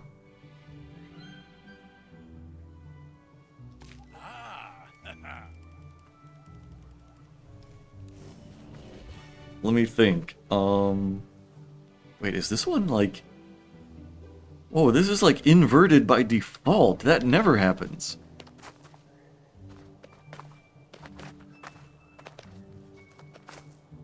Because, like... There's definitely been game roulette games that I enjoyed and, like, wanted to play beforehand and continued wanting to play after. Like, let me think. Just offhand, like, one of the really good ones was, Talomere. That one was quite cool. It was like a roguelike, like, dungeon crawler, which was a lot of fun. I enjoyed that one quite a bit. Wait, this is... Hold on. This is, I don't know, really disorienting. Can this not be a controller game? Okay, yeah, it can. Talomere was a really cool one.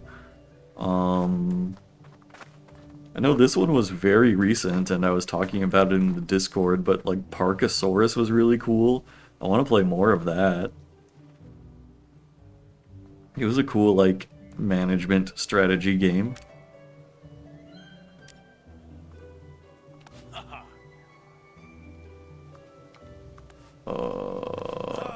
Found any treasure around? Where to land?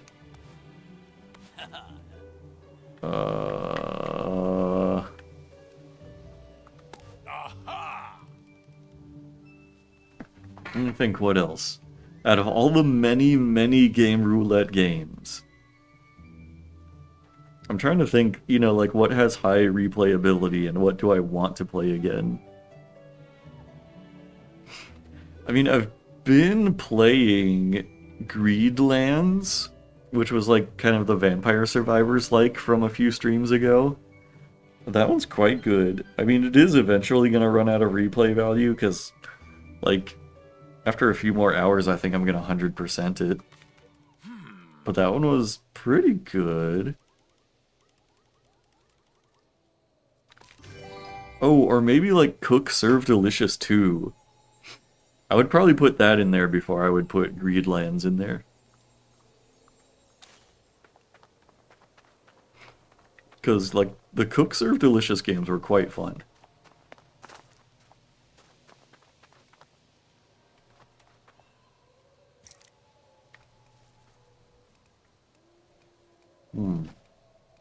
Oh.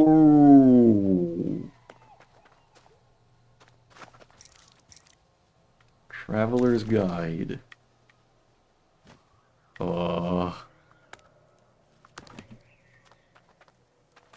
Scan for landing drone.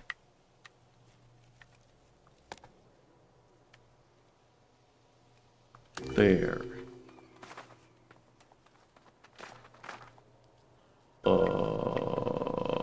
Okay, this is a little like... It reminds me of Satisfactory, how you would like scan for the minerals.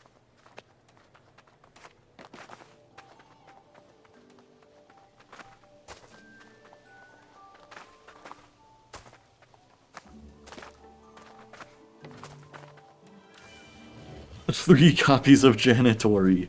Right. Well, I was just about to ask you what 3 Game Roulette games would you pick, but now I guess I've got my answer. Janitory 3 times. Just in case 2 of the copies soft lock, you've got 2 backup copies. Talk to Rudy. You're doing grand, I must say. Found it. Blimey. The whole place is covered in these blasted blue rocks. How do they expect to land a ship here? Can't do nothing right without their captain. Quick, intern, and clean the spot around the landing drone. Yes, I love collecting resources from the ground.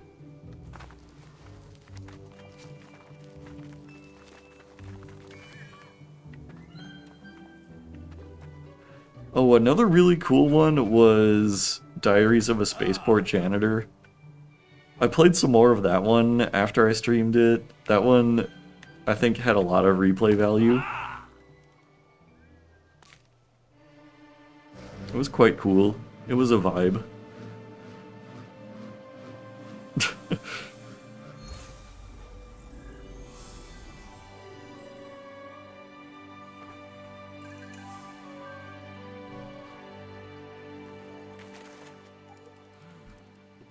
What in tarnation are those critters? And he just turned into a black hole and fucking died of cringe. Oh no, wait, he's over here. So are these people. It's Riley. Let's go on an adventure.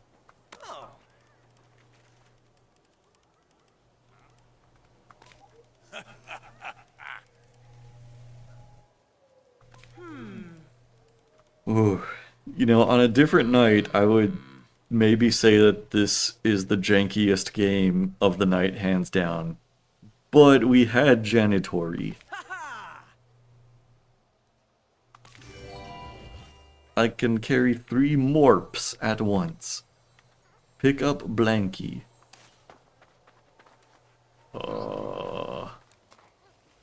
That's blue. Oh,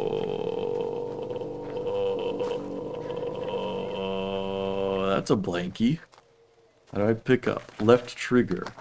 Give me that.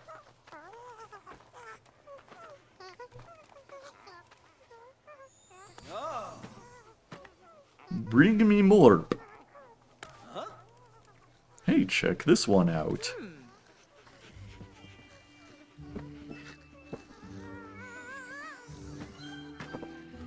Okay.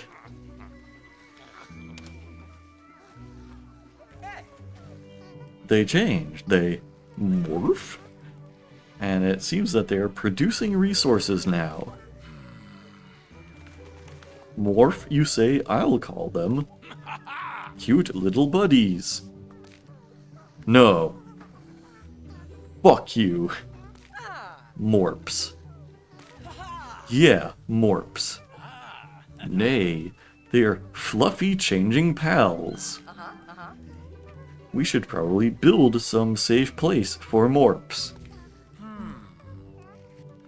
Yeah, reckon that's a good idea. Maybe they'll feel a bit safer and stop hiding. Aye, let's build a den for our puffy jiggly friends.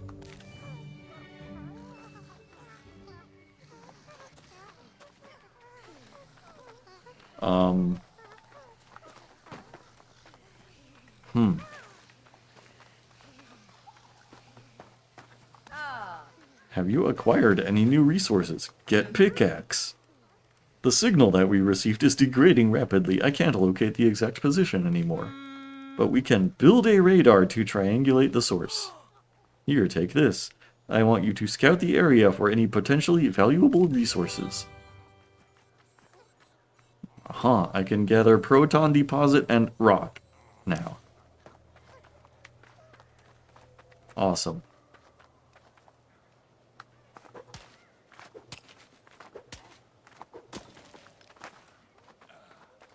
Is this like a PAL world? Look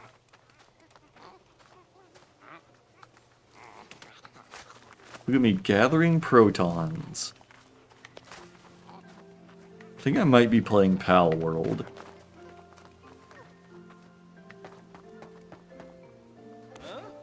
You need a hand?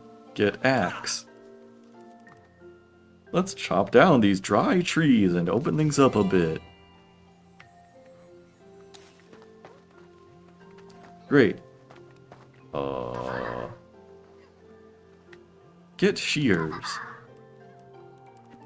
This place it's a bit much for me right now. I think this would be more helpful to you. Please take it. Okay, I think we PAL world. They want me to gather a bunch of resources. I'm supposed to talk to Rudy. Found any treasure around? Get resources. Wow, look at your fancy tools. You're all set, me hearty. I'll give you a fence blueprint now. I trust you know how to build it. This should protect Morps from any potential threats.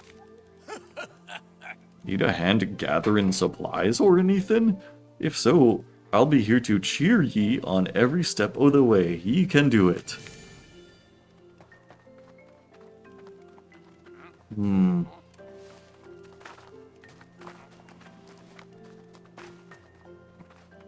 This game is weird.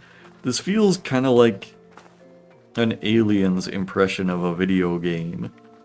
Like, they saw several video games like PAL World and Pokopia, and they were like, yes, we will compile the attributes of the video game and make one of our own, and humans will enjoy the gaming.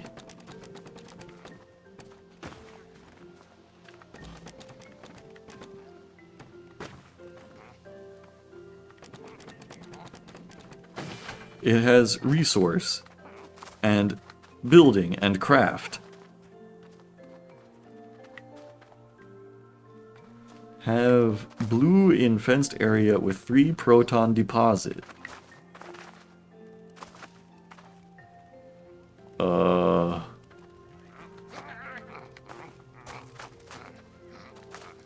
Yeah. I need to have 10 of them in here, I think.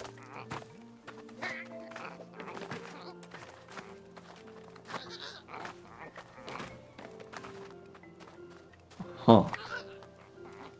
This is kind of like Parkasaurus, except you're like a single person physically traveling around the world, picking up each dinosaur to put in each exhibit, one by one.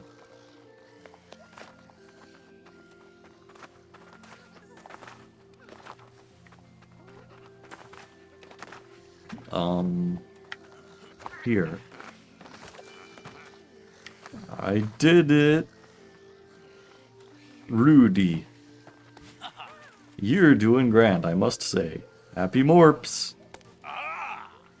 They look happier, eh? And they seem to be coming out o' hidin'. But be sure Morps stay happy, ye hear. Keep the size of your areas proper and feed them. I wonder how many other types of Morps there are. We should catalog them while we are here. Don't forget, we are here to find the source of a signal. How could I forget? Yeah, we will do that, but first, let's give every one of these cute jello balls a hearty hug. Pass. And stop calling them that. Okay. Okay.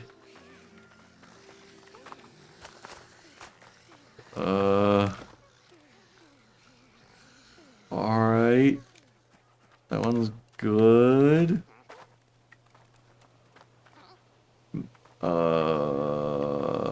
Let me talk to Willow.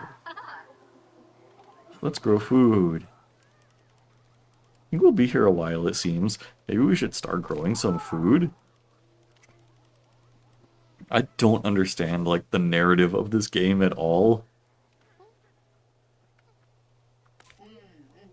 I'll better wait here.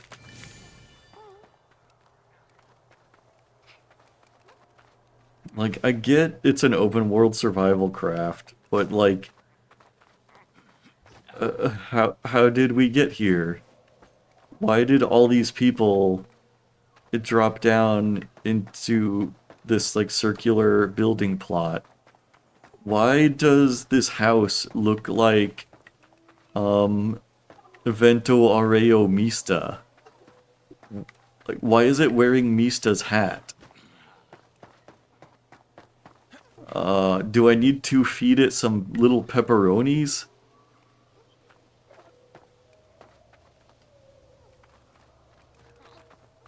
They want me to open blue. That's one of my objectives.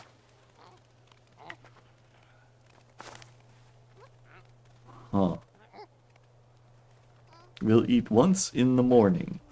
It eats proton deposit and corrupted deposit. Produces 3 proton. The next evolution, after it gets 2 tree sugars, is bluey.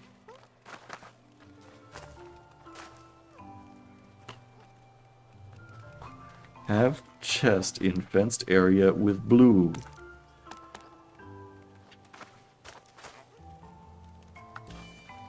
Not enough resources.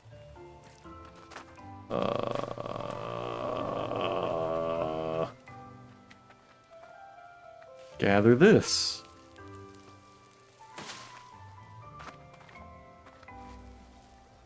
Am I having fun? That's a great question, actually. That is a really compelling question.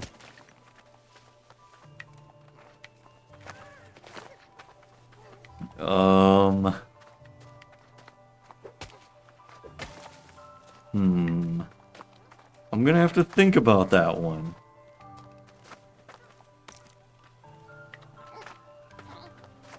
I need more of whatever that gray blobby thing is. 5 more minutes. Great.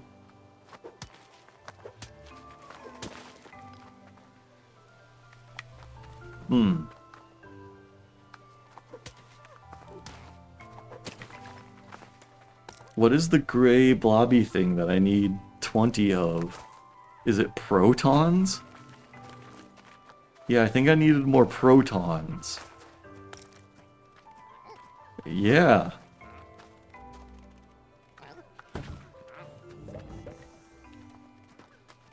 Now I have time to think. Great.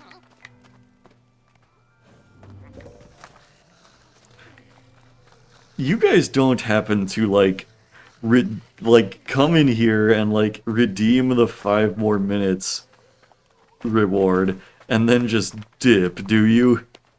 You guys wouldn't do that, would you? Like, when you guys redeem the 5 more minutes, you stick around for all that time, right?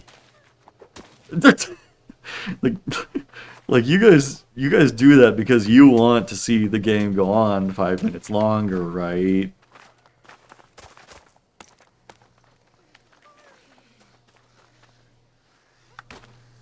You aren't just, like, exerting some kind of abstract psychological torture upon me by insisting on 5 more minutes, right? Just making sure.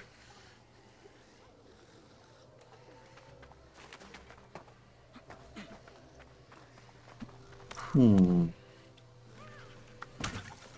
have built a well. Nothing inside. It is collecting.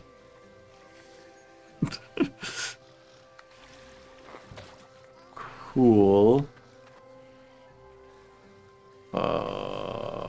Where do I get feather wheat seed? What's my inventory? Where is this? I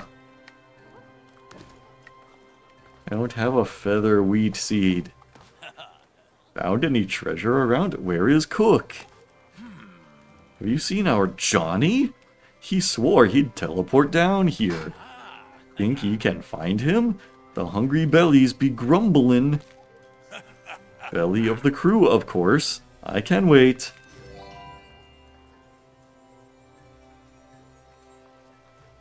I think I need to walk my dog and cat. What are your dog and cat's names?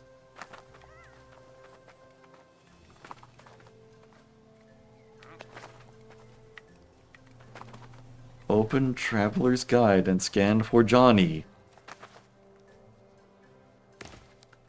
Traveler's Guide. Scan for Johnny. Yeah. Where is the Johnny? He's this way. They definitely have names. Good. Good. That's great. I'm glad to know that.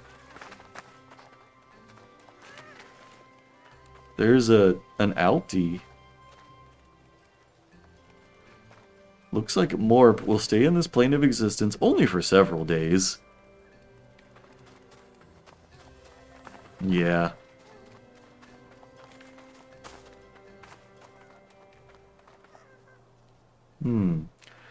Johnny, yes, Papa. Eating sugar, no, Papa.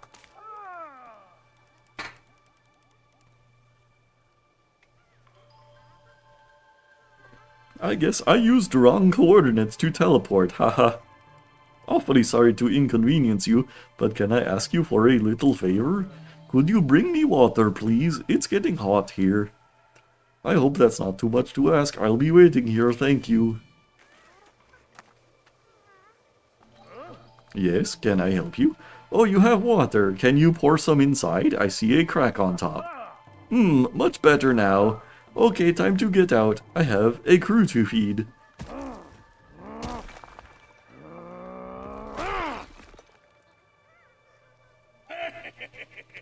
Oh, would you look at this? There's actually nature here. If you find anything remotely edible, bring it to me at the camp. I'll make it edible.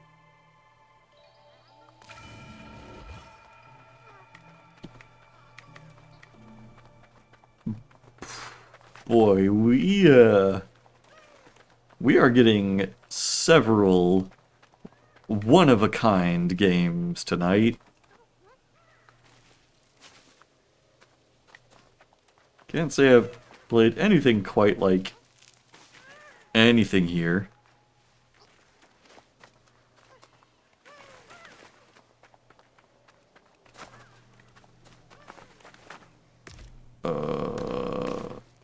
Where is a feather wheat seed? I don't have those. They want me to gather curious flower also.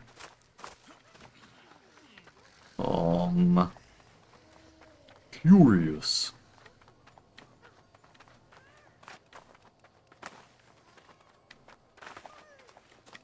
Has anybody seen a curious flower?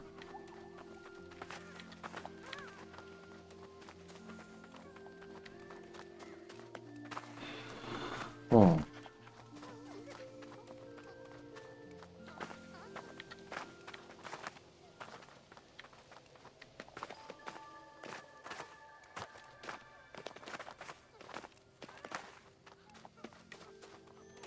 Whoa. Proton.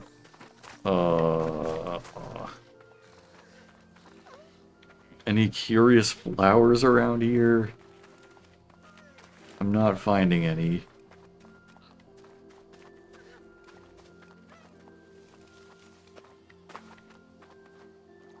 Oh, a hidden stash. Got it.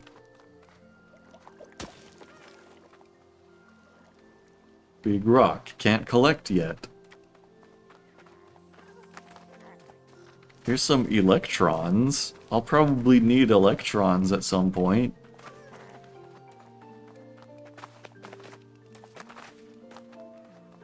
This might be a curious flower. Yeah. Got it.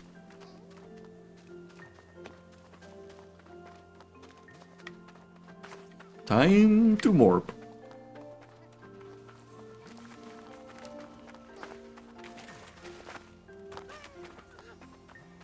I need to find 3 more curious flowers before I can morph.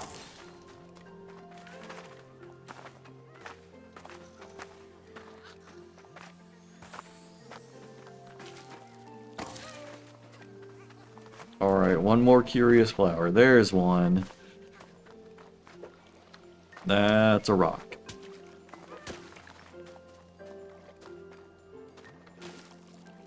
Curious.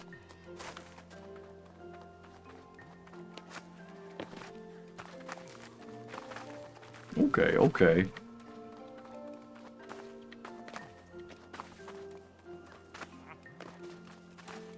Oh, since I have you guys here, I thought I should tell you some personal news. So I went to the doctor recently, and it turns out I have high cholesterol. Which is pretty stupid, I think. But, you know, I guess I'm getting to that age. I'm getting to that age where people say to me very frequently, "You're getting to that age." High cholesterol, I'm keton fail. Mods ban this guy.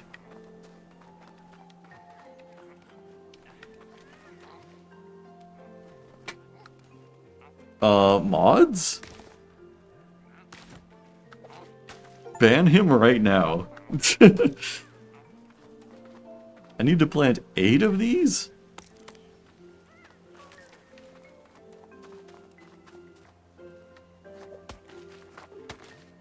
Get the streamer his seed, it's about time for him to go to bed.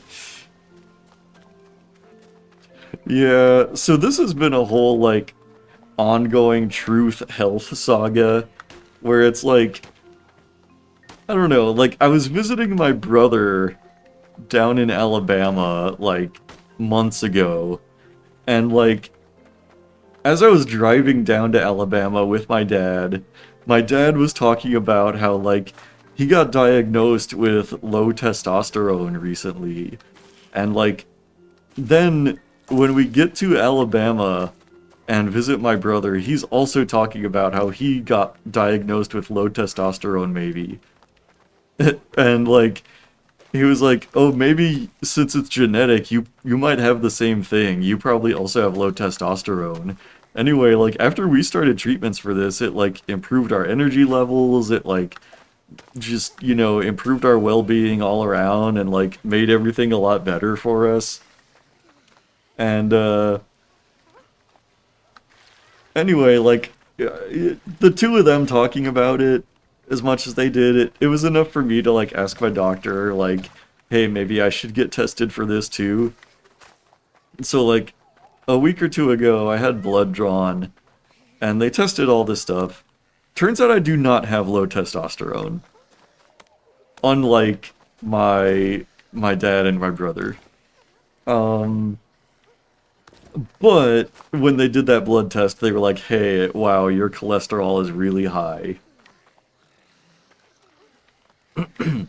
So, since I got that diagnosis like a week ago, I've just been like in ultra, like, cholesterol prevention mode. I've been just like,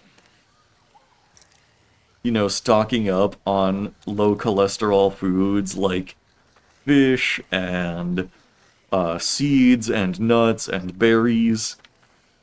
And that's just been like my whole diet all this time.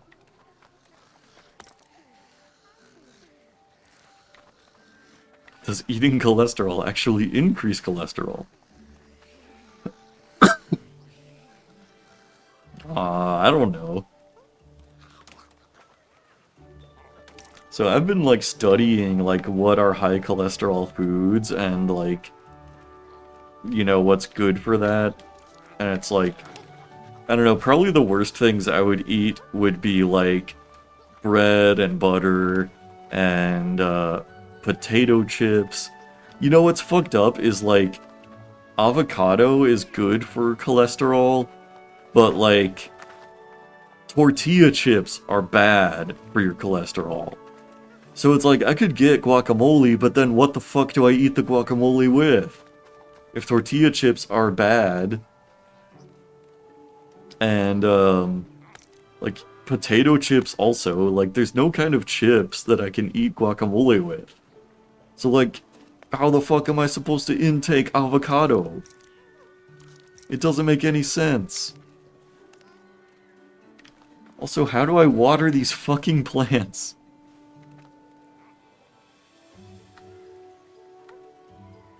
It says it's waiting for water. How do I water them? Found any treasure around? No. Make enchiladas and put the aguacates in them? Okay, well, tortillas are also bad for cholesterol. Like, if I can't have tortilla chips, I can't have tortillas either. Corn or flour? Like, both, I think. Well, probably mostly flour. I don't know. I haven't, like, had a follow-up meeting with the doctor yet, so maybe corn is good. I don't know.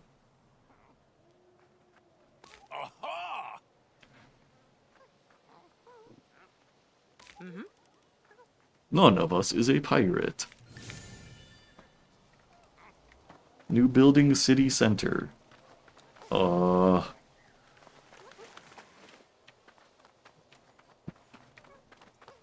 like, one thing I would do is, like, toast bagels and put guacamole on them.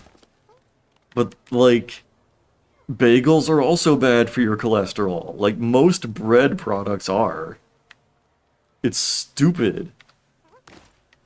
Oh, wait, I can just carry this water here? Okay. Throw it. Right there. Wow. You just throw the water at the wheat. And there it is. And see, like, the problem I have, too, is, like, I've got all these high cholesterol foods in my house now, and it's like, I don't want to waste the food, so I've got to eat them. How do I harvest this shit? Fucking... No, don't remove. Just pick this shit up. Bro, matures in 5 minutes. 5 minutes? Bro.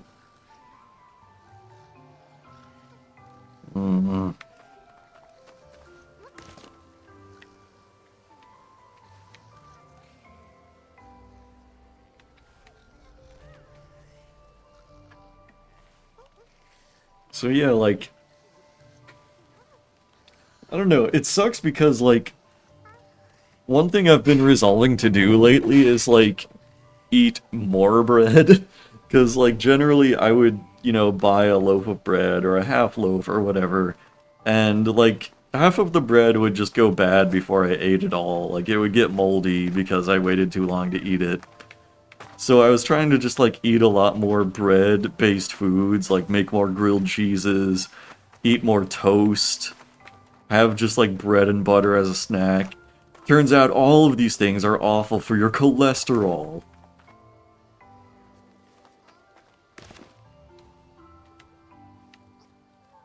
So I've just been, like, shooting myself in the foot, trying to, like, not let this bread go bad. Turns out it's literally killing me. Stupid.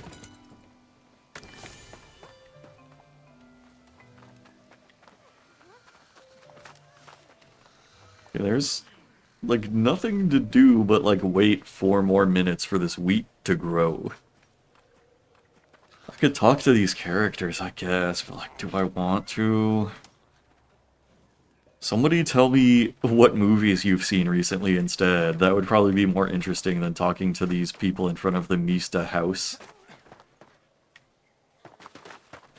Have we all seen Backrooms? Can we all agree it was like a surprisingly great movie? Cape Fear and the remake. Oh, okay. I'm pretty sure I've watched both of those. One of those has, like, Robert Mitchum in it, right?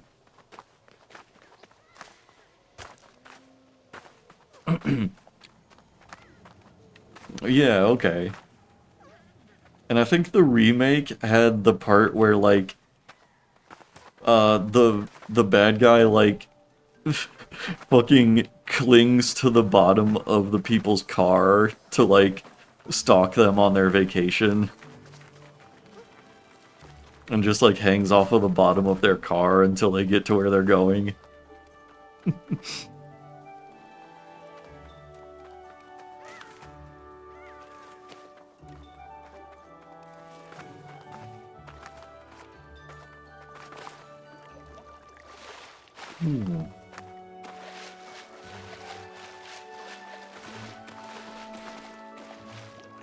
Night of the Hunter low-key mogs. It's funny you mentioned that. Like, I actually own that movie. I own Night of the Hunter, like the Criterion Blu-ray of that one. But I haven't actually watched it in, like, several years. I think I've only seen it once, but that one was really good. He was like Robert Mitchum was a really creepy villain in that one.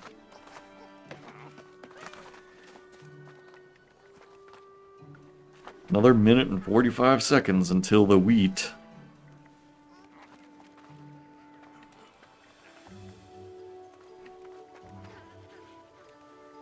The Green Knight. Yeah, I mean... Yeah, I don't know. I feel kind of similar about the Green Knight. I mean, like, I don't think it lived up to the hype. I don't know. I mean, there's a lot in it that's still really good. Like, there's a lot that's creative in it. But, yeah, like, I don't know. I expected it to be kind of next level. It might have been a case of, like, overhyping it. Yeah.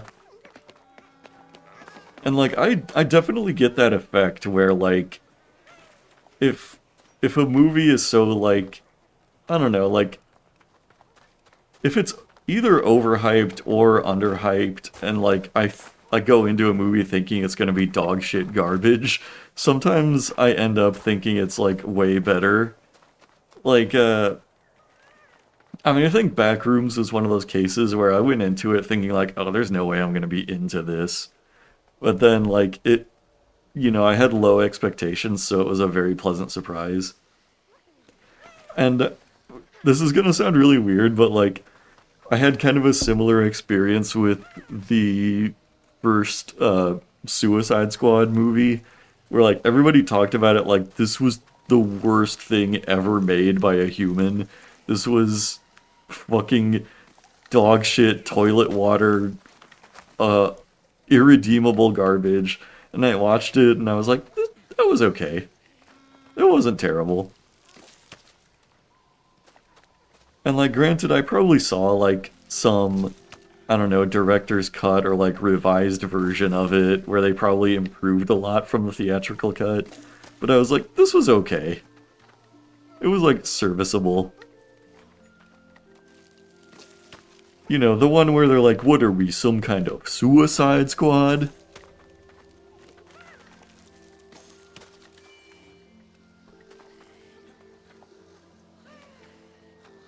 Oh, Flatland. Interesting. I don't know that I've seen the 2007 version of that. I think I've seen some version or another of Flatland.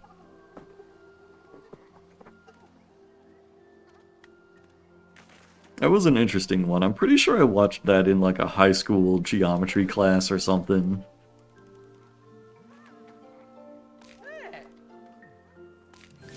I should automate the production of Pebble.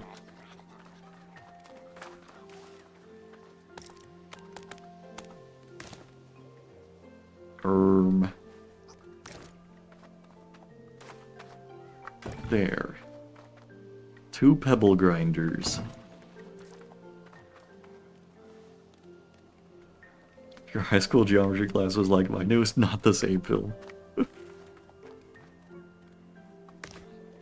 Okay, so this kind of reminds me, have I told the story here of, like, my high school geometry class and, when our teacher had, like, tried to get us to break a world record, and it kind of went horribly awry, and, like, we wasted our entire semester?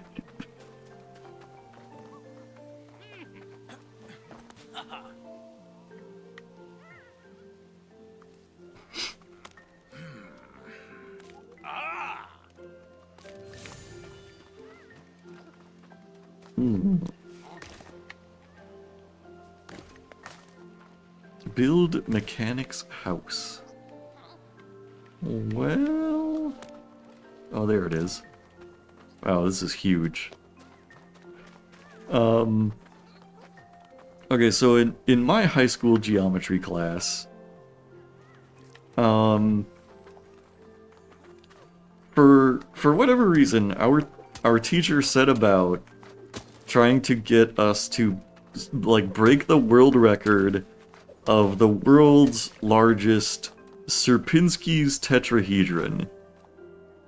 And, like, if you're not familiar with this concept, like, a Sierpinski's triangle is, like, when, you know, you draw a triangle, and then, like, you draw an upside-down triangle inside that triangle, kind of like the Zelda Triforce, and you keep drawing more, like, upside-down triangles inside the other triangles that are formed by that shape. And he was going to have us build that in 3D, you know, a tetrahedron instead of a triangle. And we were going to make the world's largest version of that ever made. And, like, it was kind of this big thing, like, even in our local community. Like, he got the local Sonic restaurant, the drive-in fast food place, to donate straws. Because we were building this whole structure out of, like, straws and paper clips. And would eventually, you know, cover it with paper in the end. And I just remember for, like, months and months, for, like, basically this entire geometry class semester, all we were doing was building little tetrahedrons out of straws and paper clips.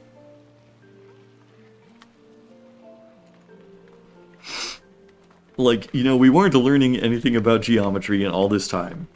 We weren't, like, given any homework, we weren't given any, like, in-class assignments. We were basically like a sweatshop for putting together these little, like, straw and paperclip tetrahedrons. And, you know, we were doing that all semester. And finally, like, there came a point when we were almost done with the project. Like, we were almost done making enough tetrahedrons out of straws and paper clips. And it was like, within, like, the final few weeks of the class, and our teacher, like, got up in front of us, like, on this day, and was like, so it turns out, I had incorrect data about the existing world record for the world's largest Sierpinski's tetrahedron. And it turns out it was actually, like, 5 times bigger than what we had been building all of this semester, that we were nearly done with. And so, basically, our entire semester was wasted. It was like, yeah, it would take us like 5 more years to be able to, like, beat this world record at the rate that we're going. And, that was my high school geometry education. As it so happened, like, I was a high school junior at the time I was taking that class, and, like, everybody except, like, 2 or 3 of my classmates in that class were seniors. So, like, I don't know, the way our school system worked, all of the seniors graduated, like, you know, 2 or 3 weeks before everybody else. And so for the last few weeks of that class, it was just me and, like, 3 other people. And, you know, having basically burned the entire semester on this failed world record, we didn't really learn much geometry in our remaining time. Like, I remember the teacher just kind of, like, taking us for strolls around the high school, you know, walking, like, through the hallways and, like, walking around the high school grounds, and, like, not really doing much for our remaining weeks of the class. Plus, like, none of the people remaining in the class were really, like, friends of mine. They weren't people I really knew. So, I don't know, it wasn't, like, this incredibly fun time. We were just kind of, like, hanging out, like, killing time for, like, an hour, you know, several times a week.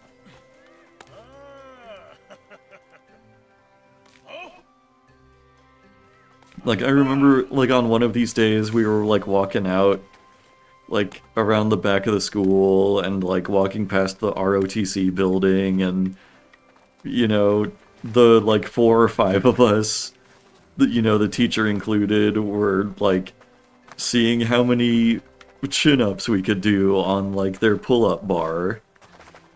And, you know, just random stuff like that as we're, like, walking around the school grounds. Like, nothing much going on. I don't know. I mean, like, it was a pretty cool time.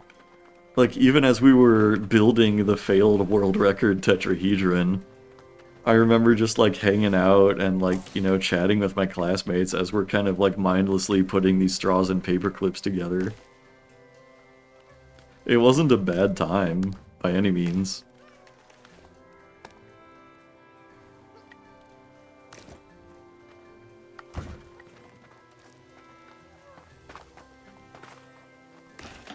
You know, like, the geometry teacher was, like, fairly young, and so, you know, he would talk to us about, like, fairly relatable things, like video games he was familiar with and stuff like that.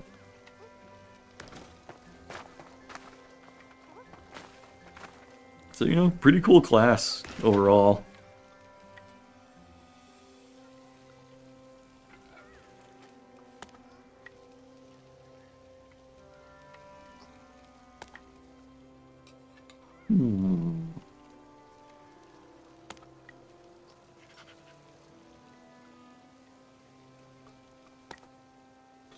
Ooh, baked cod. See, that's something I've been eating lately to help reduce my cholesterol. Although I haven't so much baked it, I've more poached it. But yeah, I never really ate cod much before, but it's, you know, pretty good fish. Increase reputation with morps. Yeah, I've been noticing that benefit in my life. I have a much better reputation with the morps nowadays. Eating cod sounds like a medieval euphemism. Shut up. I'm picking up what you're putting down. And I hate it.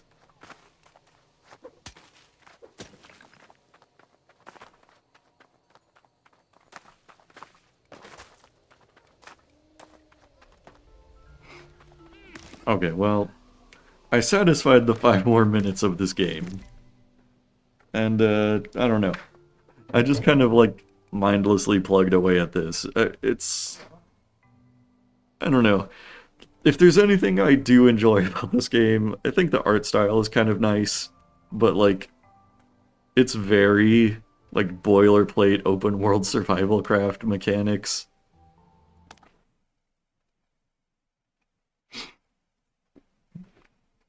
Like I hardly even noticed the presence of the creatures, which seemed to be like the selling point of the game, because it was all just like gather these resources, make a farm plot, build this, build that, gather rocks, gather sticks, gather logs, grow wheat, go do this, go do that. King in the castle, king in the castle.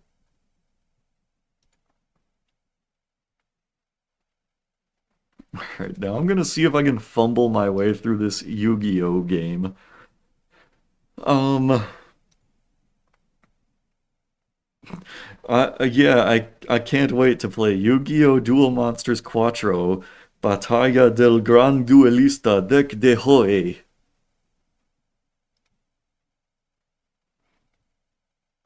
For the record, I know next to nothing about Yu-Gi-Oh! As a concept. Pretty much my only exposure to Yu-Gi-Oh! Is Yu-Gi-Oh! The Abridged series. That's about all I know. And wouldn't you know it, Yu-Gi-Oh! The Abridged series does not give you a very clear picture of the mechanics of how Yu-Gi-Oh! Works. So, we're just gonna try it out. Starting the timer. Wait. Oh, oh, whole system froze up for a minute there. Yeah, I'm gonna start the timer now. And then open Game Boy Color. This one. It seems to crash the emulator every time I try to open this one.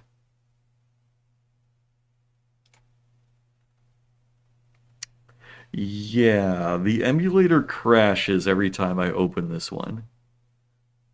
Okay, so here's what we're gonna do. I'm gonna keep the timer running, and let's maybe spin a different game out of the pool of 50 that I got there. It is a European, well, it's a European ROM. I don't know about the emulator. I have no idea. It might be a PAL. It might be a PAL world. I'm gonna fall back on like a backup game here. Let's try something else. And I'll keep Yu-Gi-Oh! Duel Monsters Quattro Battaglia del Gran Duelista Deck de Hoy on the list for the future. And we're gonna fall back on Microsoft, the 6-in-1 Puzzle Collection Entertainment Pack. I'm sure this will have a much better... I don't know. Fucking... I'm sure this will go better. I don't know. Who fucking cares? Enjoy your fucking Game Boy games, man. Enjoy your fucking portable micro slop. Let's extract this one. This is the freaking pit, Yog.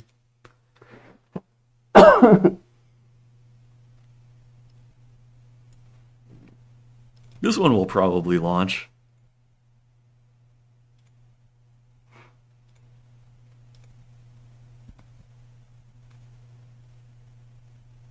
And that one also crashed the emulator.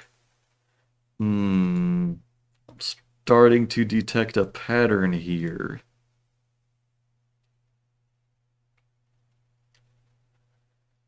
Okay. Okay. I'll reset the timer. Since this seems to be a problem with the emulator and not with that specific ROM. Let's see. The Game Boy. Let's try and download a completely different emulator. And then we can go back to Yu-Gi-Oh! Duel Monstros Quattro.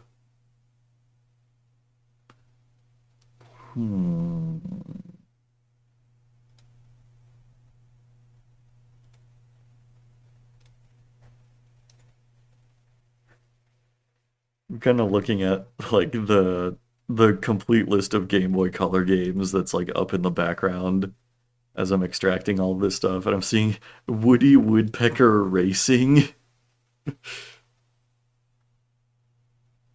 Apparently Worms Armageddon was on the Game Boy. That sounds like an amazing time.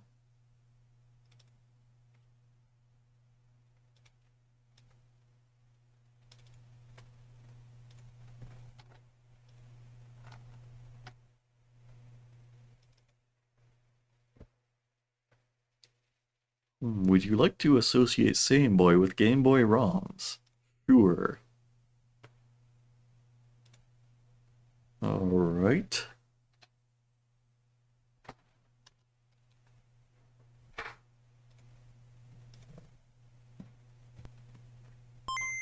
Oh, I think this one's gonna work. Okay.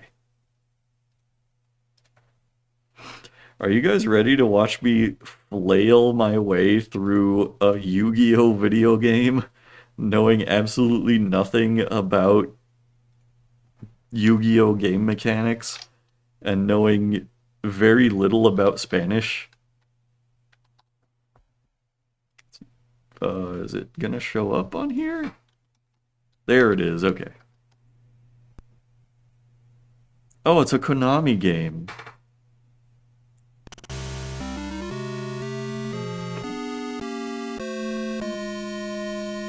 Ow. I just like mashed my cat pin into my head when I slapped my head like that. That hurt. Nuevo or continuar? What are the controls here? Nothing seems to be doing anything.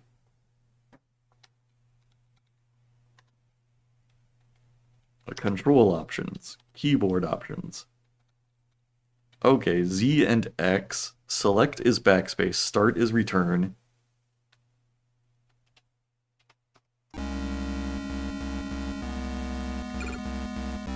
I guess I'll pick Nuevo. Oh, the timer's not moving. Hold on.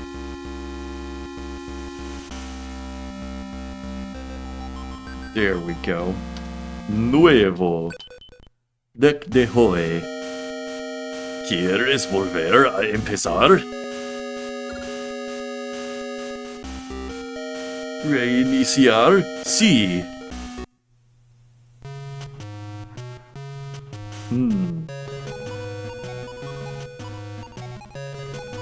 I can do campaña.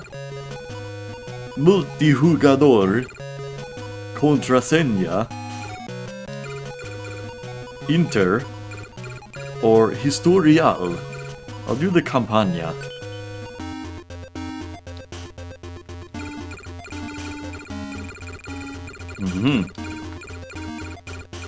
I guess this is like Mega Man, where I choose my stage first. Pick this guy. Soy Mako Tsunami, duelista del mar. No me derrotarás 5 veces. Intenta no ahogarte.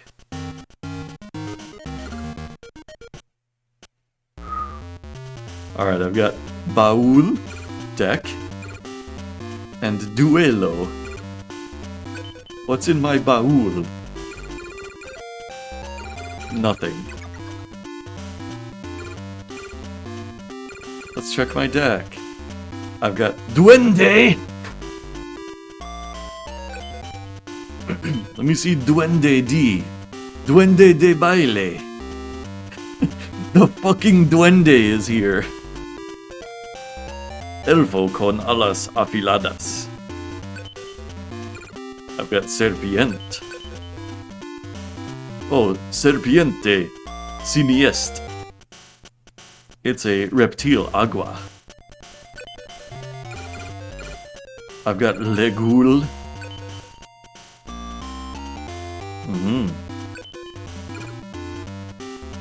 I've got hongos, monstruo. Monstruo ojo. Fantasma. Delfín. Delfín blanco. Niño true? Yeah. Muka Mook. Muka Muka.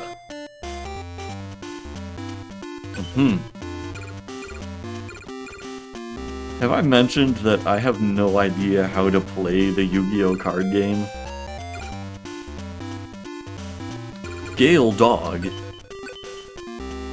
Gale Dogra. Gale Dogra. Insecto Bosque. Okay. Well, that's my deck. I guess I will duelo. Turno de Joy.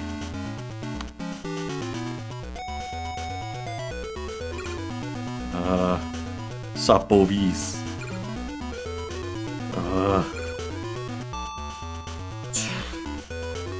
Okay, hey, so if anybody out there, knows how to play the Yu-Gi-Oh card game, feel free to intervene.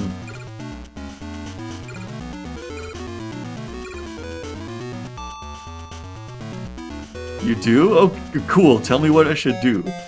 Should I play Moskuchi? Should I play Sapovis? Or Archidem? More than 4 stars equals you have to sacrifice its star value to play it.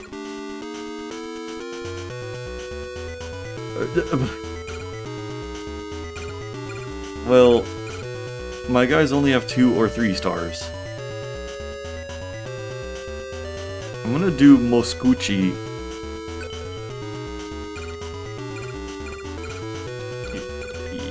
Here. Do it, Moskuchi. Yeah. Attack.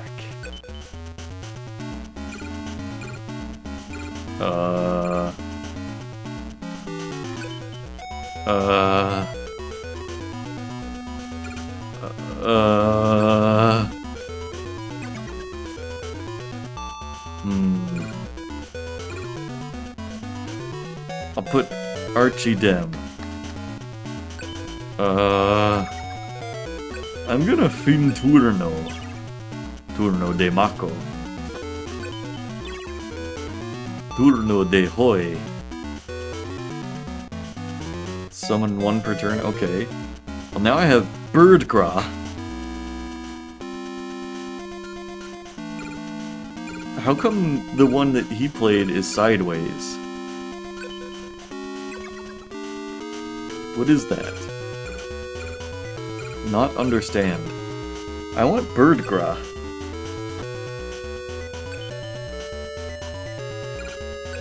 Ah, okay, defense. Birdcraw is gonna defend. Turno de Mako. Oh no! Fuck! He got rid of my Birdcraw. Well, what if I played Mano Nov? Este monstruo no tiene ningún efecto especial. Attack. Attack Chico es. Shit.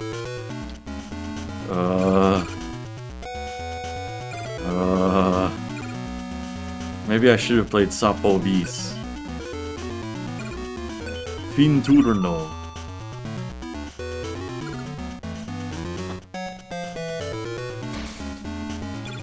What the fuck? He had like 2,000 attack power. What am I supposed to do against that? Shit. What if I... fucking... Soccer. I don't know. What am I doing? How am I gonna beat this thing that has 2,000 attack powers? Oh, and he's got the Delfin Blanco. Oh, but I have Musa.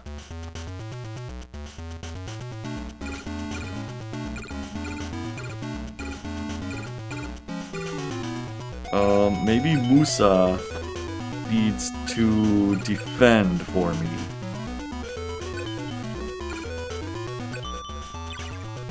Turno de Mako. This is ridiculous. Yeah, I mean, I'm sure if I had cards that had, like, fucking 5,000 attack power, I'd probably be winning the fight too. But all my cards are weak. I don't know what I'm supposed to do. And I can only summon one of them, so, like, what's the point? Why even play any of them?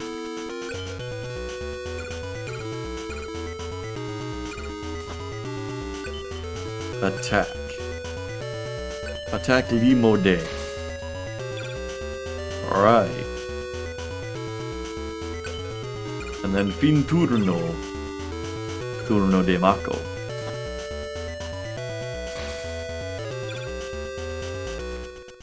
Yeah, cool. He fucking gets to attack 3 times every turn, and one of his guys does 2,300 attack. Muahaha. Vas a necesitar un flotador.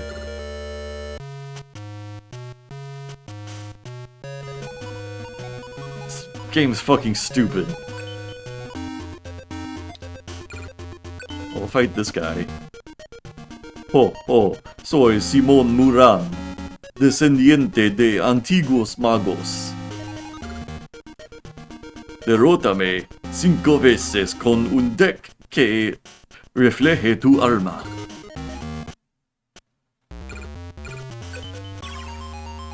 Turno de Joey. I've got Payasoe, Serpient, Ratón de Hongos, and Legul. These guys all have garbage attack power, by the way. So... yeah, put in Payaso, I guess. In defense position. Fin turno.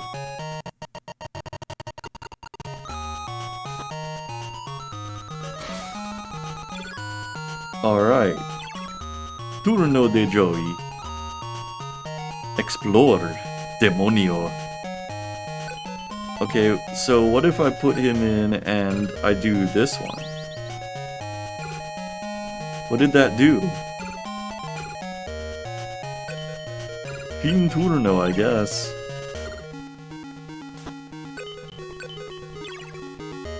Turno de Joey. What does sacrifice do?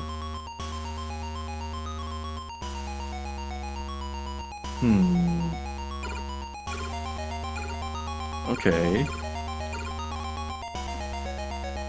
I'll put Floater Day out here in defense position. I'm gonna play this one very defensively.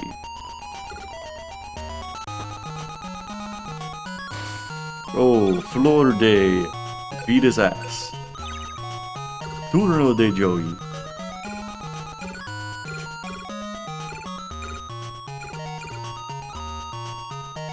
Okay. Why don't I just, like, play everything as a defense, then? Then he'll never hit me.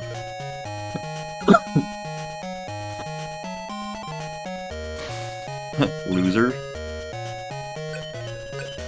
It seems like I'm whittling him down.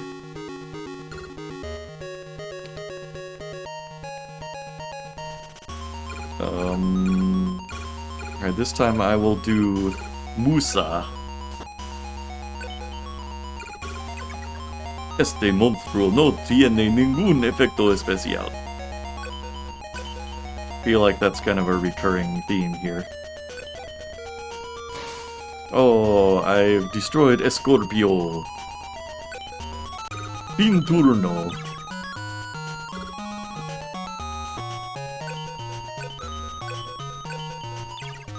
All of his guys are defensive now. Oh, I'm beating his ass. Okay. Obviously. All according to Keikaku. Alright, now this one is gonna be especial. Oh, este monstruo no tiene ningún efecto especial. Obviously.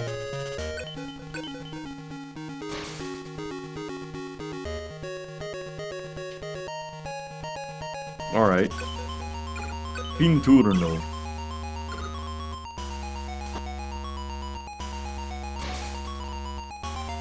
Oh no. La Dama.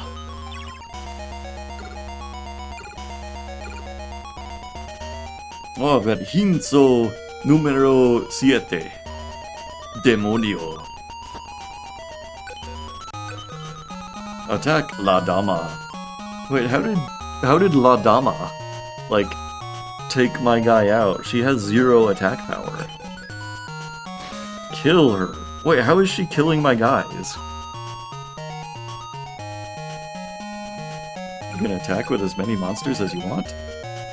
Okay, how is La Dama killing everything then? There we go.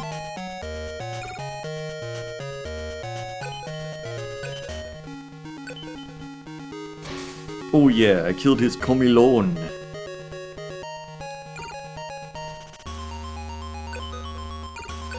I guess I will feed in turno.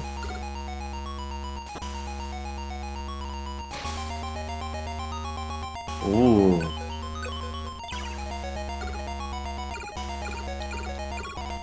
Phantasma. Wait, isn't that Karibo? From, what you call it? From Yu-Gi-Oh? Like, Little Karibo?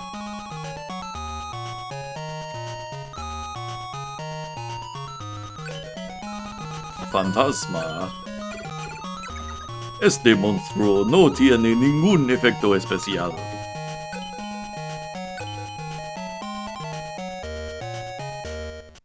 Attack this guy. Okay. Fin turno.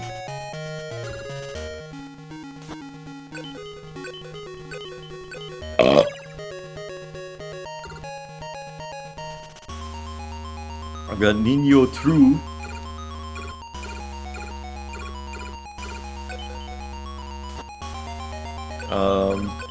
Defense.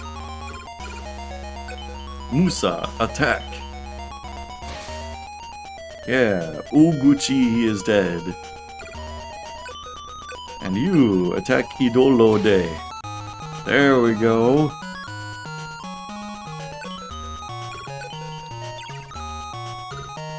I don't understand this game. I do feel like I'm winning. Oh, Serpient. Get out there. Attack him. Take that, Ninja R. Musa. Oh, wait. Abuche. Attack this. Yeah. Take that, Katapil. And then Musa. Yeah. Alright. Fin turno.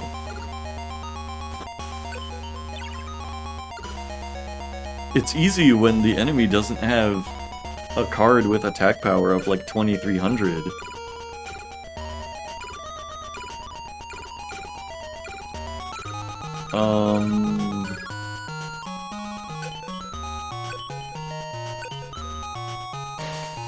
Oh, take that, Duende. Serpient, attack. Musa, attack. I don't see how there's, like, very much strategery in this game, though. It just seems like whatever side has higher numbers wins. What up, Emerun? Oh, hold up, I forgot to change my Twitch category. Oh god, how am I ever gonna find this game?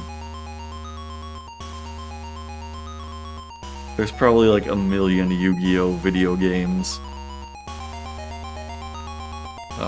Legacy of the Duelist, GX Spirit Caller, 5Ds, Stardust Accelerator World Championship, Tournament 2009, The False-Bound Kingdom, Tag Force 3, The Eternal Duelist Soul, The Sacred Cards, Duel Monsters, Yu-Gi-Oh! GX Tag Force 2, Ultimate Masters World Championship Tournament 2006. Oh hey, there's Duel Monsters 4 Battle of Great Duelist Yugi deck. But I'm on Joey deck. Yu-Gi-Oh! Dueling Book, Yu-Gi-Oh! 5D's Tag Force 4, Yu-Gi-Oh! Nightmare Troubadour, Yu-Gi-Oh! GX Duel Academy, Yu-Gi-Oh! 7 Trials to Glory World Championship Tournament 2005, Yu-Gi-Oh! Dark Duel Stories, Yu-Gi-Oh! The Dawn of Destiny, Yu-Gi-Oh! Reshef of Destruction, Yu-Gi-Oh! 5D's Tag Force 5, Yu-Gi-Oh! Monster Capsule GB, Yu-Gi-Oh! Power of Chaos, Yu-Gi the Destiny. I'm trying to find this fucking game so I can accurately mark my Twitch category. There's 10 gorillion Yu-Gi-Oh! Games, though. Yu-Gi-Oh! World Championship Tournament 2004, Yu-Gi-Oh! Power of Chaos, Joey the Passion, Yu-Gi-Oh! Duel Monsters 2, Dark Duel Stories, Yu-Gi-Oh! Online, Yu-Gi-Oh! Dawn of a New Era, Yu-Gi-Oh! Rush Duel, Dawn of the Battle Royale, Yu-Gi-Oh! World Championship 2008, Yu-Gi-Oh! 5D's Tag Force 6, Yu-Gi-Oh! Monster Capsule Breed and Battle, Yu-Gi-Oh! 5D's World Championship 2010, Reverse of Arcadia, Yu-Gi-Oh! Duel Monsters 4, Battle of Great Duelist, Jonochi deck. 1 follower on Twitch. Found it. Who trying to breed and battle? Turno de Joey.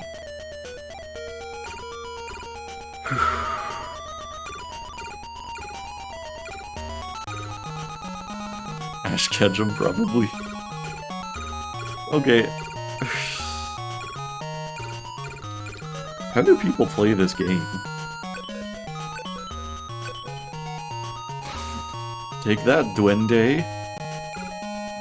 No, like, literally, it just seems like whichever card has higher numbers wins.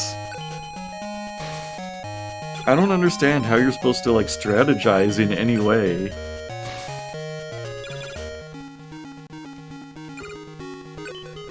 Attack. Like, even my cards that are in defensive mode can attack. So, like, what's the point?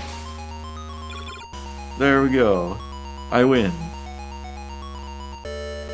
Oh, he perdido. Debo pensar antes de nuestro próximo duelo. Has ganado, así que recibes esto. Exilio perverso. Oh. I have never tried the IRL trading card game. I know nothing about how this game works. Apparently I have been given an exiled pervert just now. There he is. I'm assuming those are sex toys that he is holding in the card art. This exiled pervert. Destruye todos los monstruos demonio.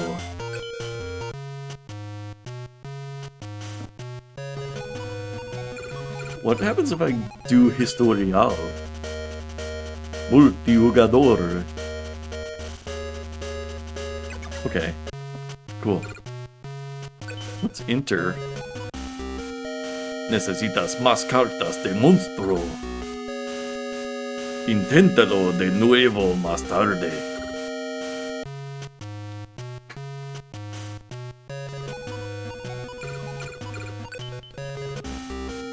Escribe la contraseña. Dame 8 dígitos. Oh god, I don't know the 8 dígitos.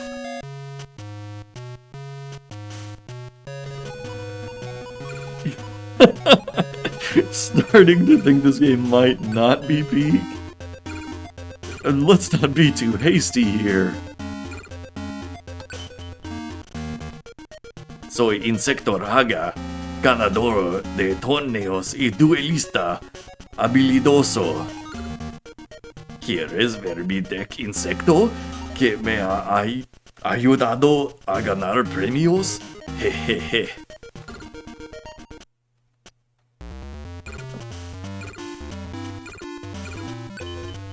Let's look at my baúl.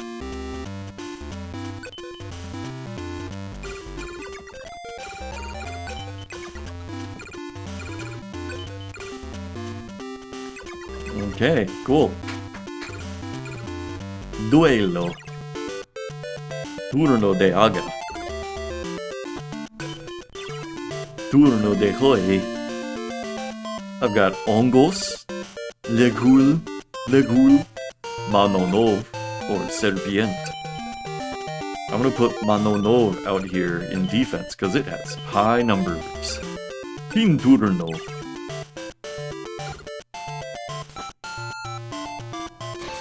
Oh no, his guy has fucking 1500 attack.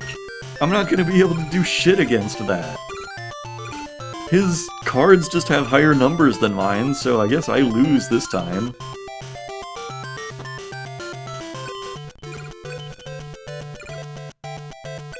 Great, fin turno, I guess.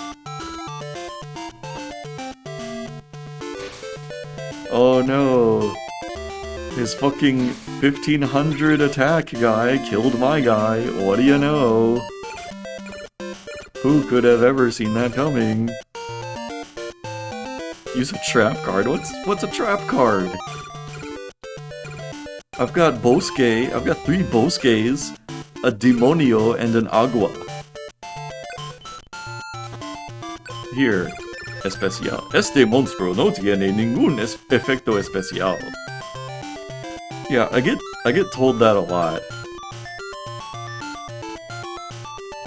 I guess defend.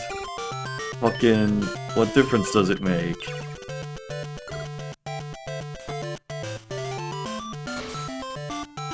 Well, cool, his guy has 600, and his other guy has 1500, and his other guy has 700.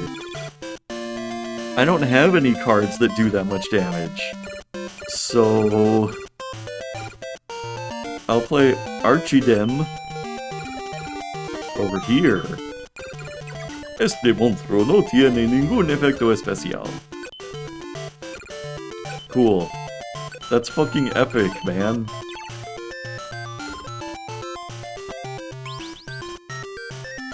Efecto activado, Reino Insecto. Mejora según el número de monstruos insecto en el campo del jugador. Wow.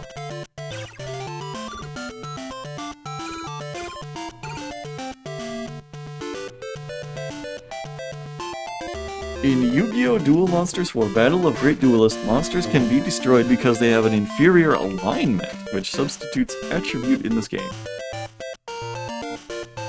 Huh. Well, I've got Serpient. It's gonna attack. What the fuck is this? What the fuck is this? Look at this bullshit. What is this fucking thing? 3200 attack, 3400 defense. Fucking, I should just quit. This is so stupid. No wonder nobody fucking plays Yu-Gi-Oh! This game is chopped unk. Look at this thing. Look at this bullshit here. 1500 attack, 2000 defense. How are you supposed to how are you supposed to compete in this game? Oh, are you getting it? Please elucidate me.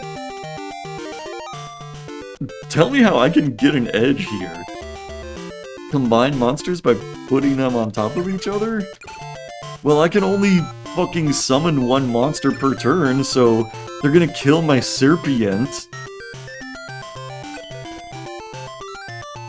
Fucking whatever. I don't care. Attack this guy. Just fucking get killed. Doesn't matter. Nothing matters. I'm gonna Finturno and just instantly die.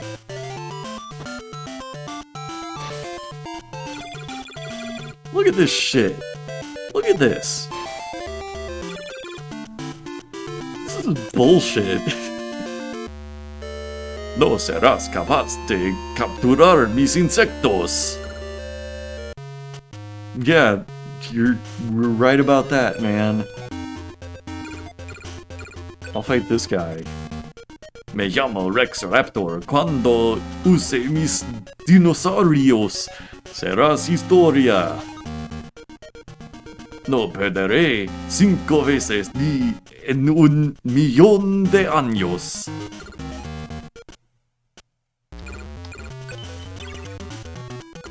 Okay. Oh, I got the Delphine. And Mookamook. Okay, I'm gonna put this guy out. He's gonna defend me. Si verste. In turno.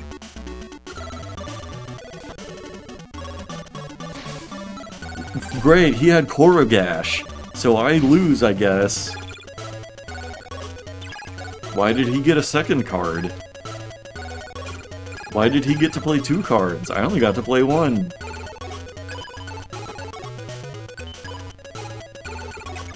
Este monstruo no tiene ningún efecto especial.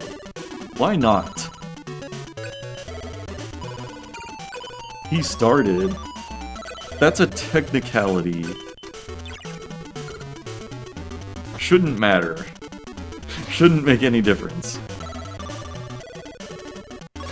Cool, so like, he just keeps, you know, getting to pile on the damage because none of his monsters get killed.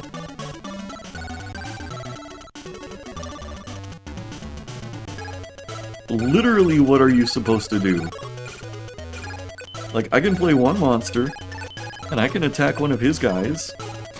I can kill his Tomozaur, and then my Birdgra is just gonna get killed this turn.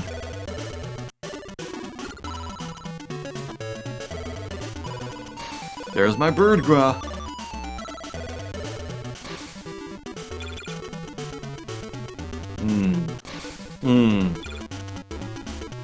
Okay. Alright. Somebody who knows Yu-Gi-Oh! Tell me how I salvage this. Even if you just want to give me the broad strokes, like, what should I do? What should I do to come back from this?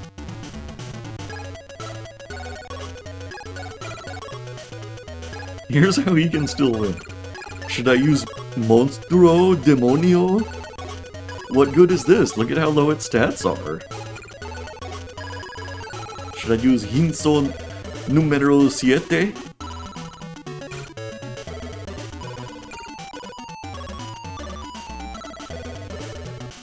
Because it's like... yeah, bigger number is quite better. I'm like, what can I do here? Okay, yeah. Top is attack, bottom is defense. Like, he's already got 3 monsters in play, so it's like... how am I ever supposed to come back from this? Like, I can only put 1 monster into play, and like, whether I put it in attack or defense, he's gonna kill it, and then he's gonna attack me, right?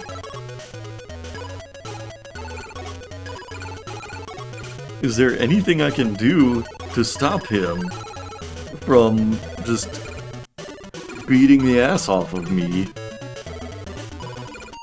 I'm genuinely curious.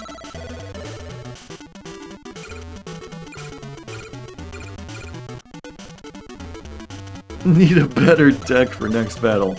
Well, all I have is Joey's deck. So... like... okay, even assuming I can't win this one, what can I do with these 5 cards to, like, mitigate my loss as much as possible? Let's settle for that. Like, what should I do? What would you do if you were me? And don't say turn off this game and play something else. Assuming turn off the game and play something better is not an option, what would you do? Yeah, I can see he's got Mono No, he's got Korogash, and he's got Vibora D. And then these other, like, hidden ones.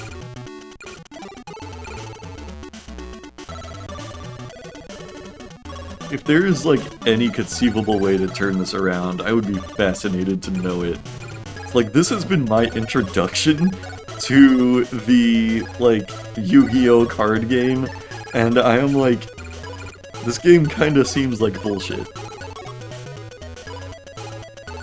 Put one of my 500 attack monsters in attack and attack one of his lower attack monsters. Okay, so I can attack his Vibora with my... I'll use my Delphine Bee. Take that. Yeah. Now watch my Delphine Bee get mogged.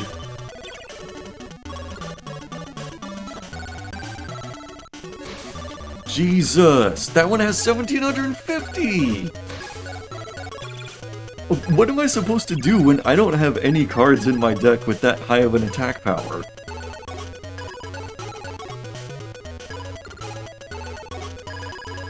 I've got Aranya Ka, and all these other garbage cards. Look at this shit! I have nothing in my deck that even scratches the surface of this guy. This is insane. In most Yu-Gi-Oh! Games, you need to battle to obtain better cards to improve your deck. Well, there's only like 5 characters that I'm allowed to fight against. I beat one of them, and then I was given a pervert card, which has not come up in play so far. Alright, so you see this guy in the opponent's, like, play field. What do you do? Like, what do you even do when, like, all of your cards are less than 1/3 of its attack power? Do you just go like, well, fuck me, I guess? Lose? You just go, guess I'll die.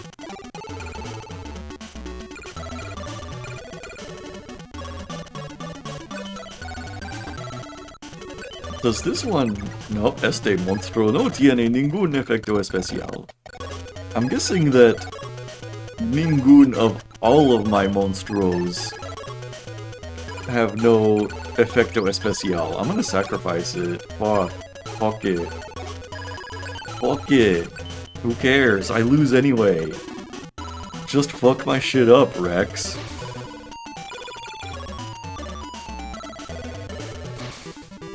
Oh, he also has Mamutna. Great, great, great. Dude, I would feel so ripped off if I bought this game as a kid.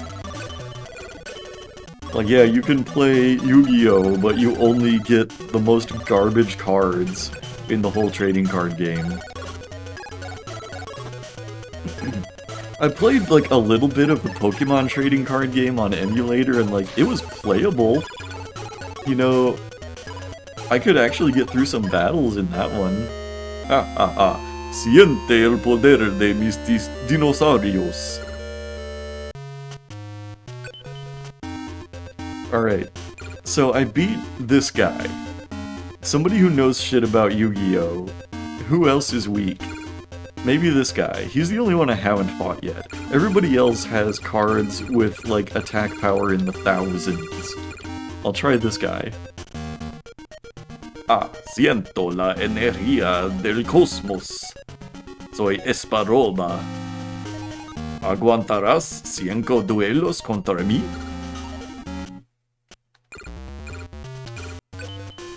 Do I still have my pervert card? I've got the Duende.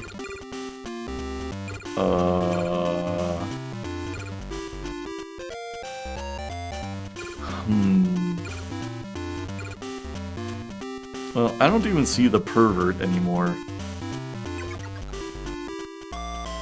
Stacking the monsters? Okay.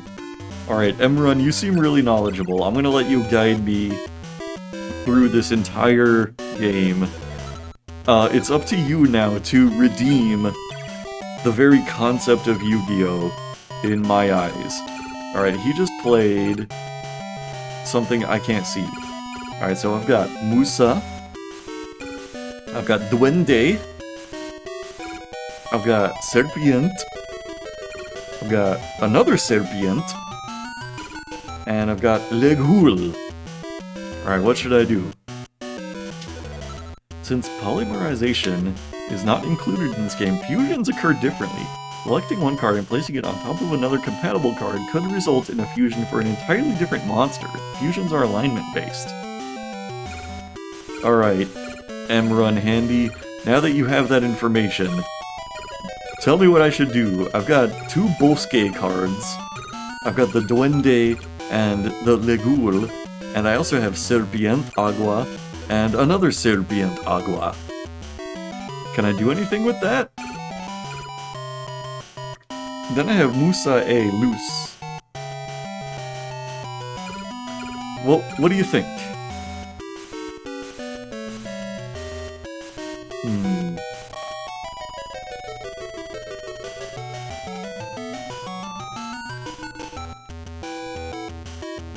I don't know what polymerization is. I don't... Time Wizard and Baby Dragon, what are these foreign English words? Please say them in Spanish so that I can understand. Like Duende. Try playing the Serpient with higher attack and just slamming into that monster to prevent him from doing that strat. Okay. Serpient in attack mode. Fuck yeah, I killed Aranyaka. Alright, good shit, good shit. Fin turno. Turno de Esparoba. Se uso Inotama. El adversario pierde el P. Uh-oh.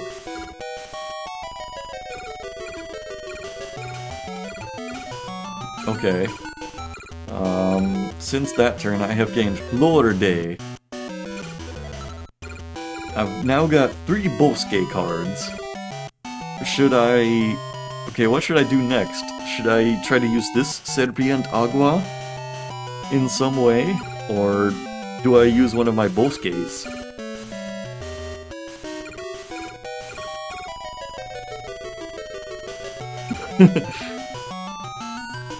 You're the expert, man! You must know how to play this video game.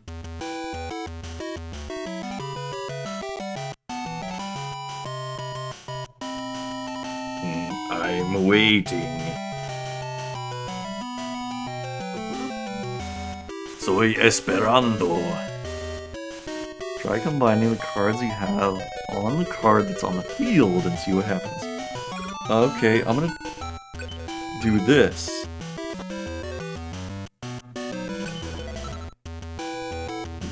How do I combine them, though?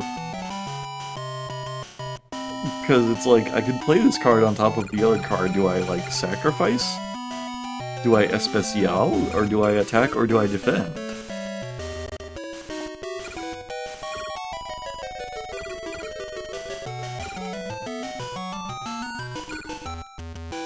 Sacrifice? Should I?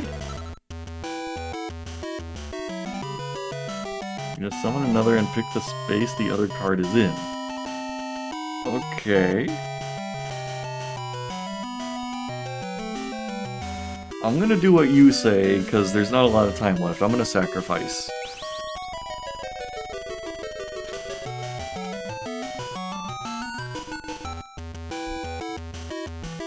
Hey. What? Oh.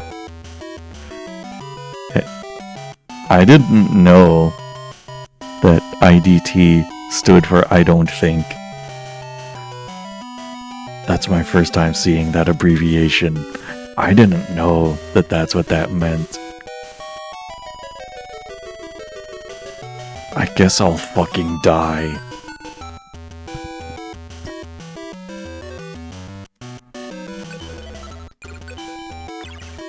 Just fuck my shit up, fam.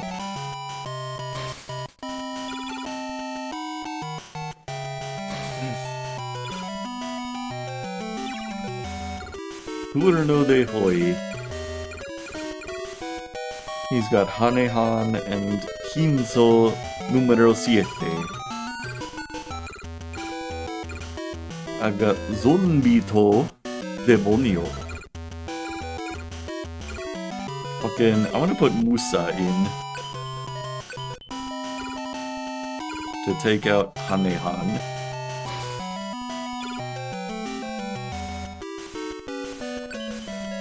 Pindurno.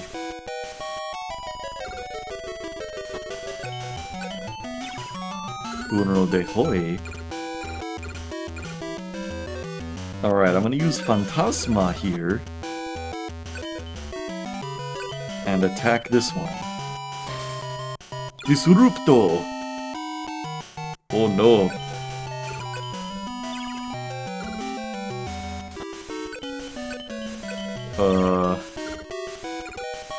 Hey, Hey, where did Musa go? What happened to my Musa card? Now I only have Phantasma. Somebody tell me what happened there.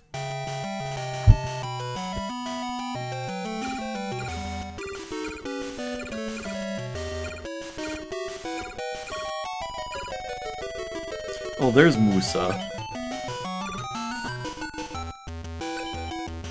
Defend. Pinturno. Hell yeah.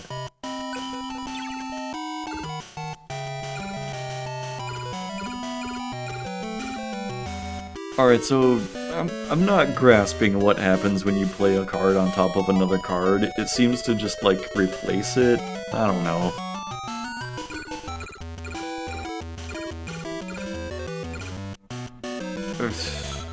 I'll use Mono Nov to attack this guy. Disrupto. Didn't work.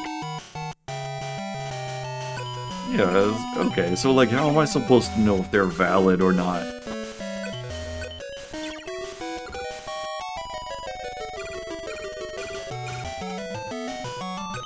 I'll put in a Serpient in defense. Trial and error, yeah, I guess.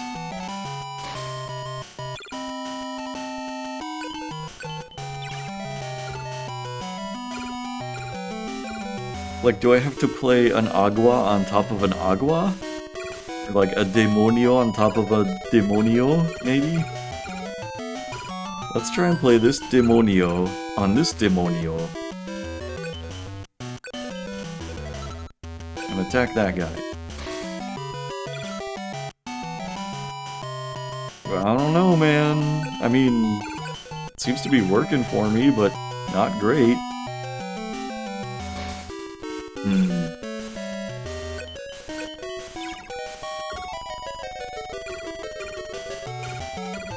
Alright, well, Lorde has a lot of attack power. Let's attack Disrupto. Like, this fight seems like a little bit more of an even playing field. You know, oh great, Medicina Roja usada. Recuperación de LP. I was gonna say, this guy's card stats don't seem as high as, like, other characters I've tried to fight.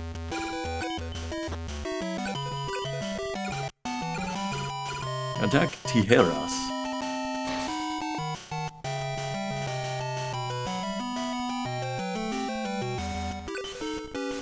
Fin turno.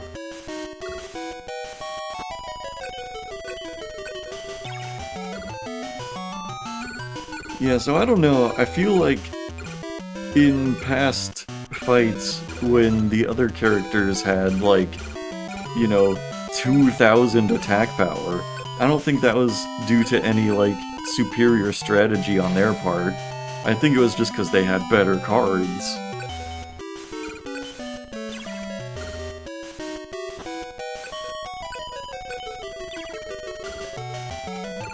Alright, can we, like, kill this guy yet?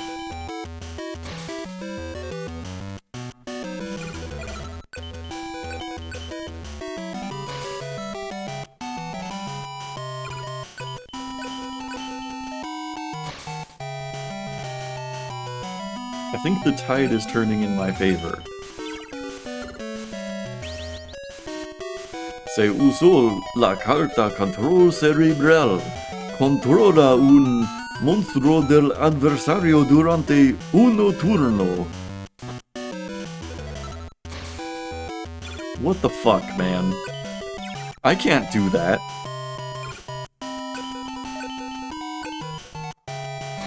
Take that, Scorpio. Fantasma. Ataque.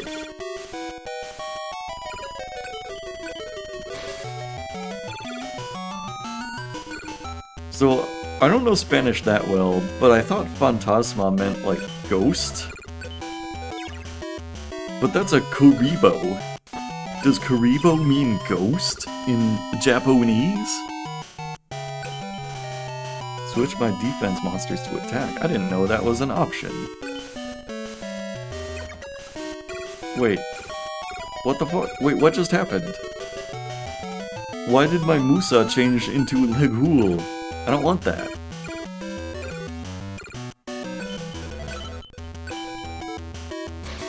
Alright, I was not aware you could change a defense monster into an attack monster. So that is a good idea.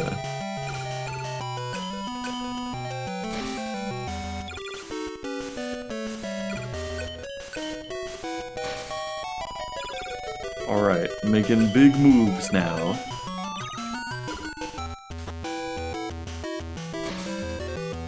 Oh, he's got Disrupto back.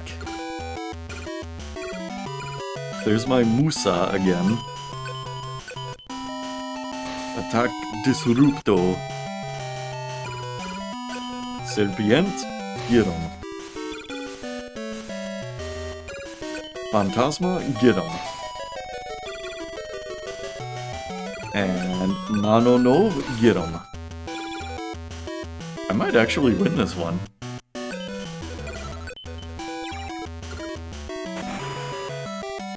Se uso Hinotama. El adversario pierde el pi. Turno de hoy. Yeah. I'm gonna use Explore. I think he's gonna lose.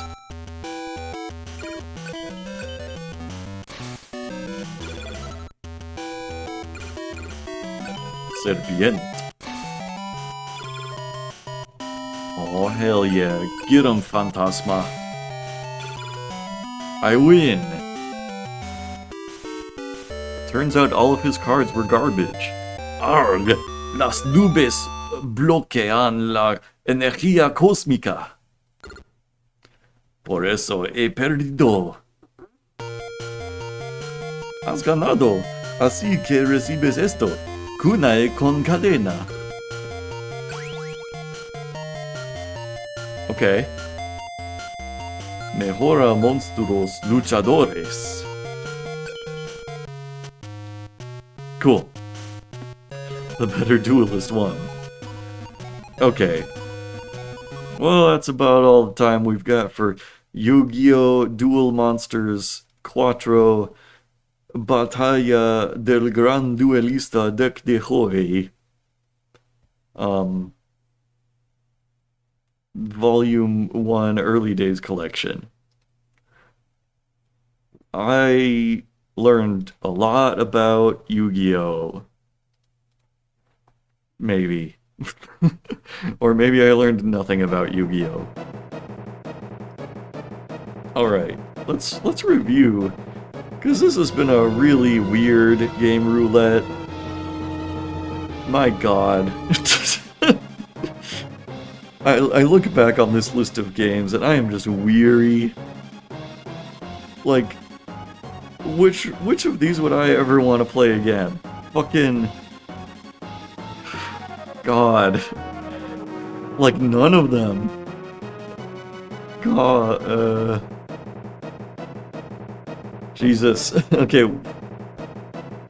Sean's round 2. Which one do I least want to play again? That's also really hard to answer.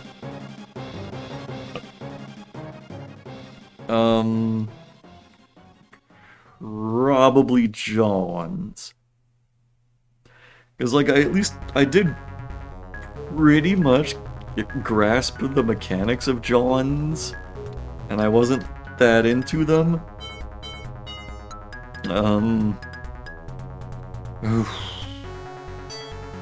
Time to Morp.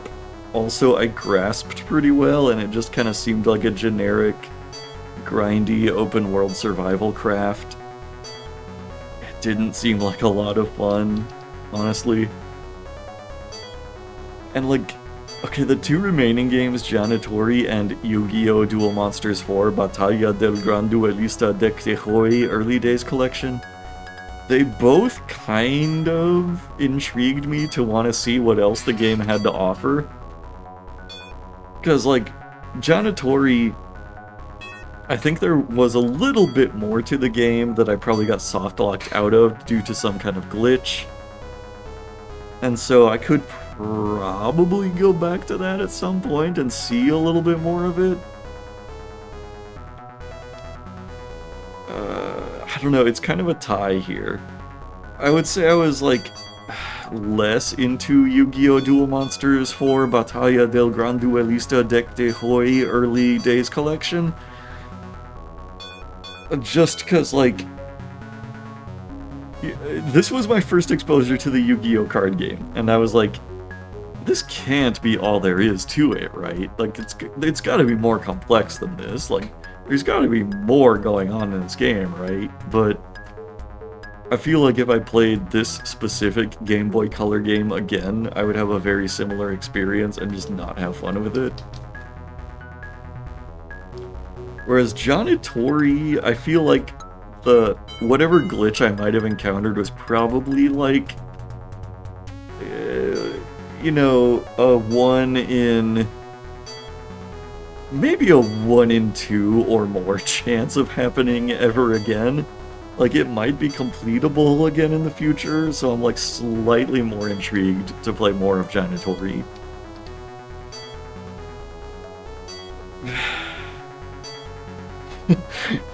I don't know, dog. Fucking every game tonight kinda sucked. This is probably like one of the lowest average score game roulettes. Okay. Let's just fucking figure out... Alright. I'm taking my Janitories and leaving. No, like... There was a lot of garbage games on tonight's roulette, but they were also all kind of interesting in their own ways. It was intriguing how, like, bad a lot of them were. Also, when I spun the Yu-Gi-Oh! Game, I forgot to, like, save a copy of the list of, like, tonight's 50 standard game roulette games. So, when I spin the first game for next time, this is gonna be like a fresh pool of 50.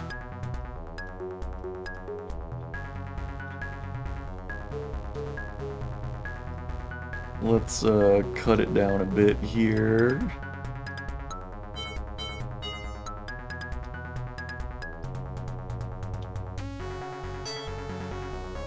Alright, I'll still add like 7 instances of spin a retro game.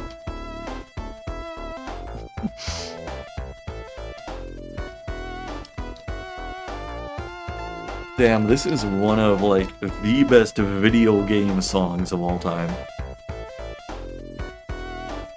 Alright, what do I hope we're gonna land on?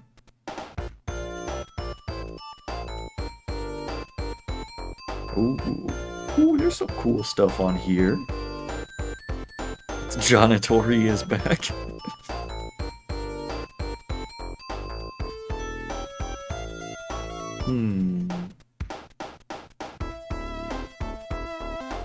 I hope we land on Karate Survivor. How about that?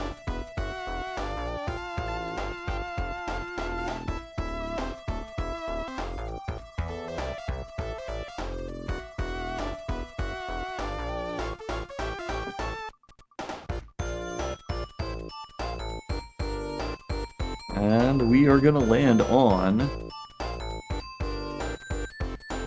Viewfinder. Alright. I think this is that, did you literally just do that? Game. Did you just shift reality? Did that literally just happen? He's standing right behind me, isn't he? Wait. Say that again. I think it's that game. We're gonna find out next time.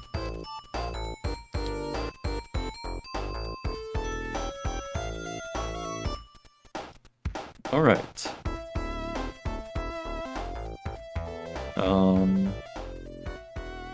There we go. Take that question off. Alright, that's about it. So there you have it. This was kind of an exhausting game, Roulette. But you know, it got the job done. It sure was an experience.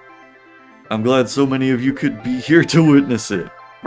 Thank you, Senator. Thank you, Keaton Vale. Thank you, Emron. And anybody else who might have lurked, or anybody else who might... That was uncalled for. That was just rude. I was out here being nice, and you had to boo me for it. Fine. Well, you know what? I hope you have a great night. I hope you have a great rest of your week. I hope you stay very hydrated, and I hope you have low cholesterol for the rest of your life. Farewell.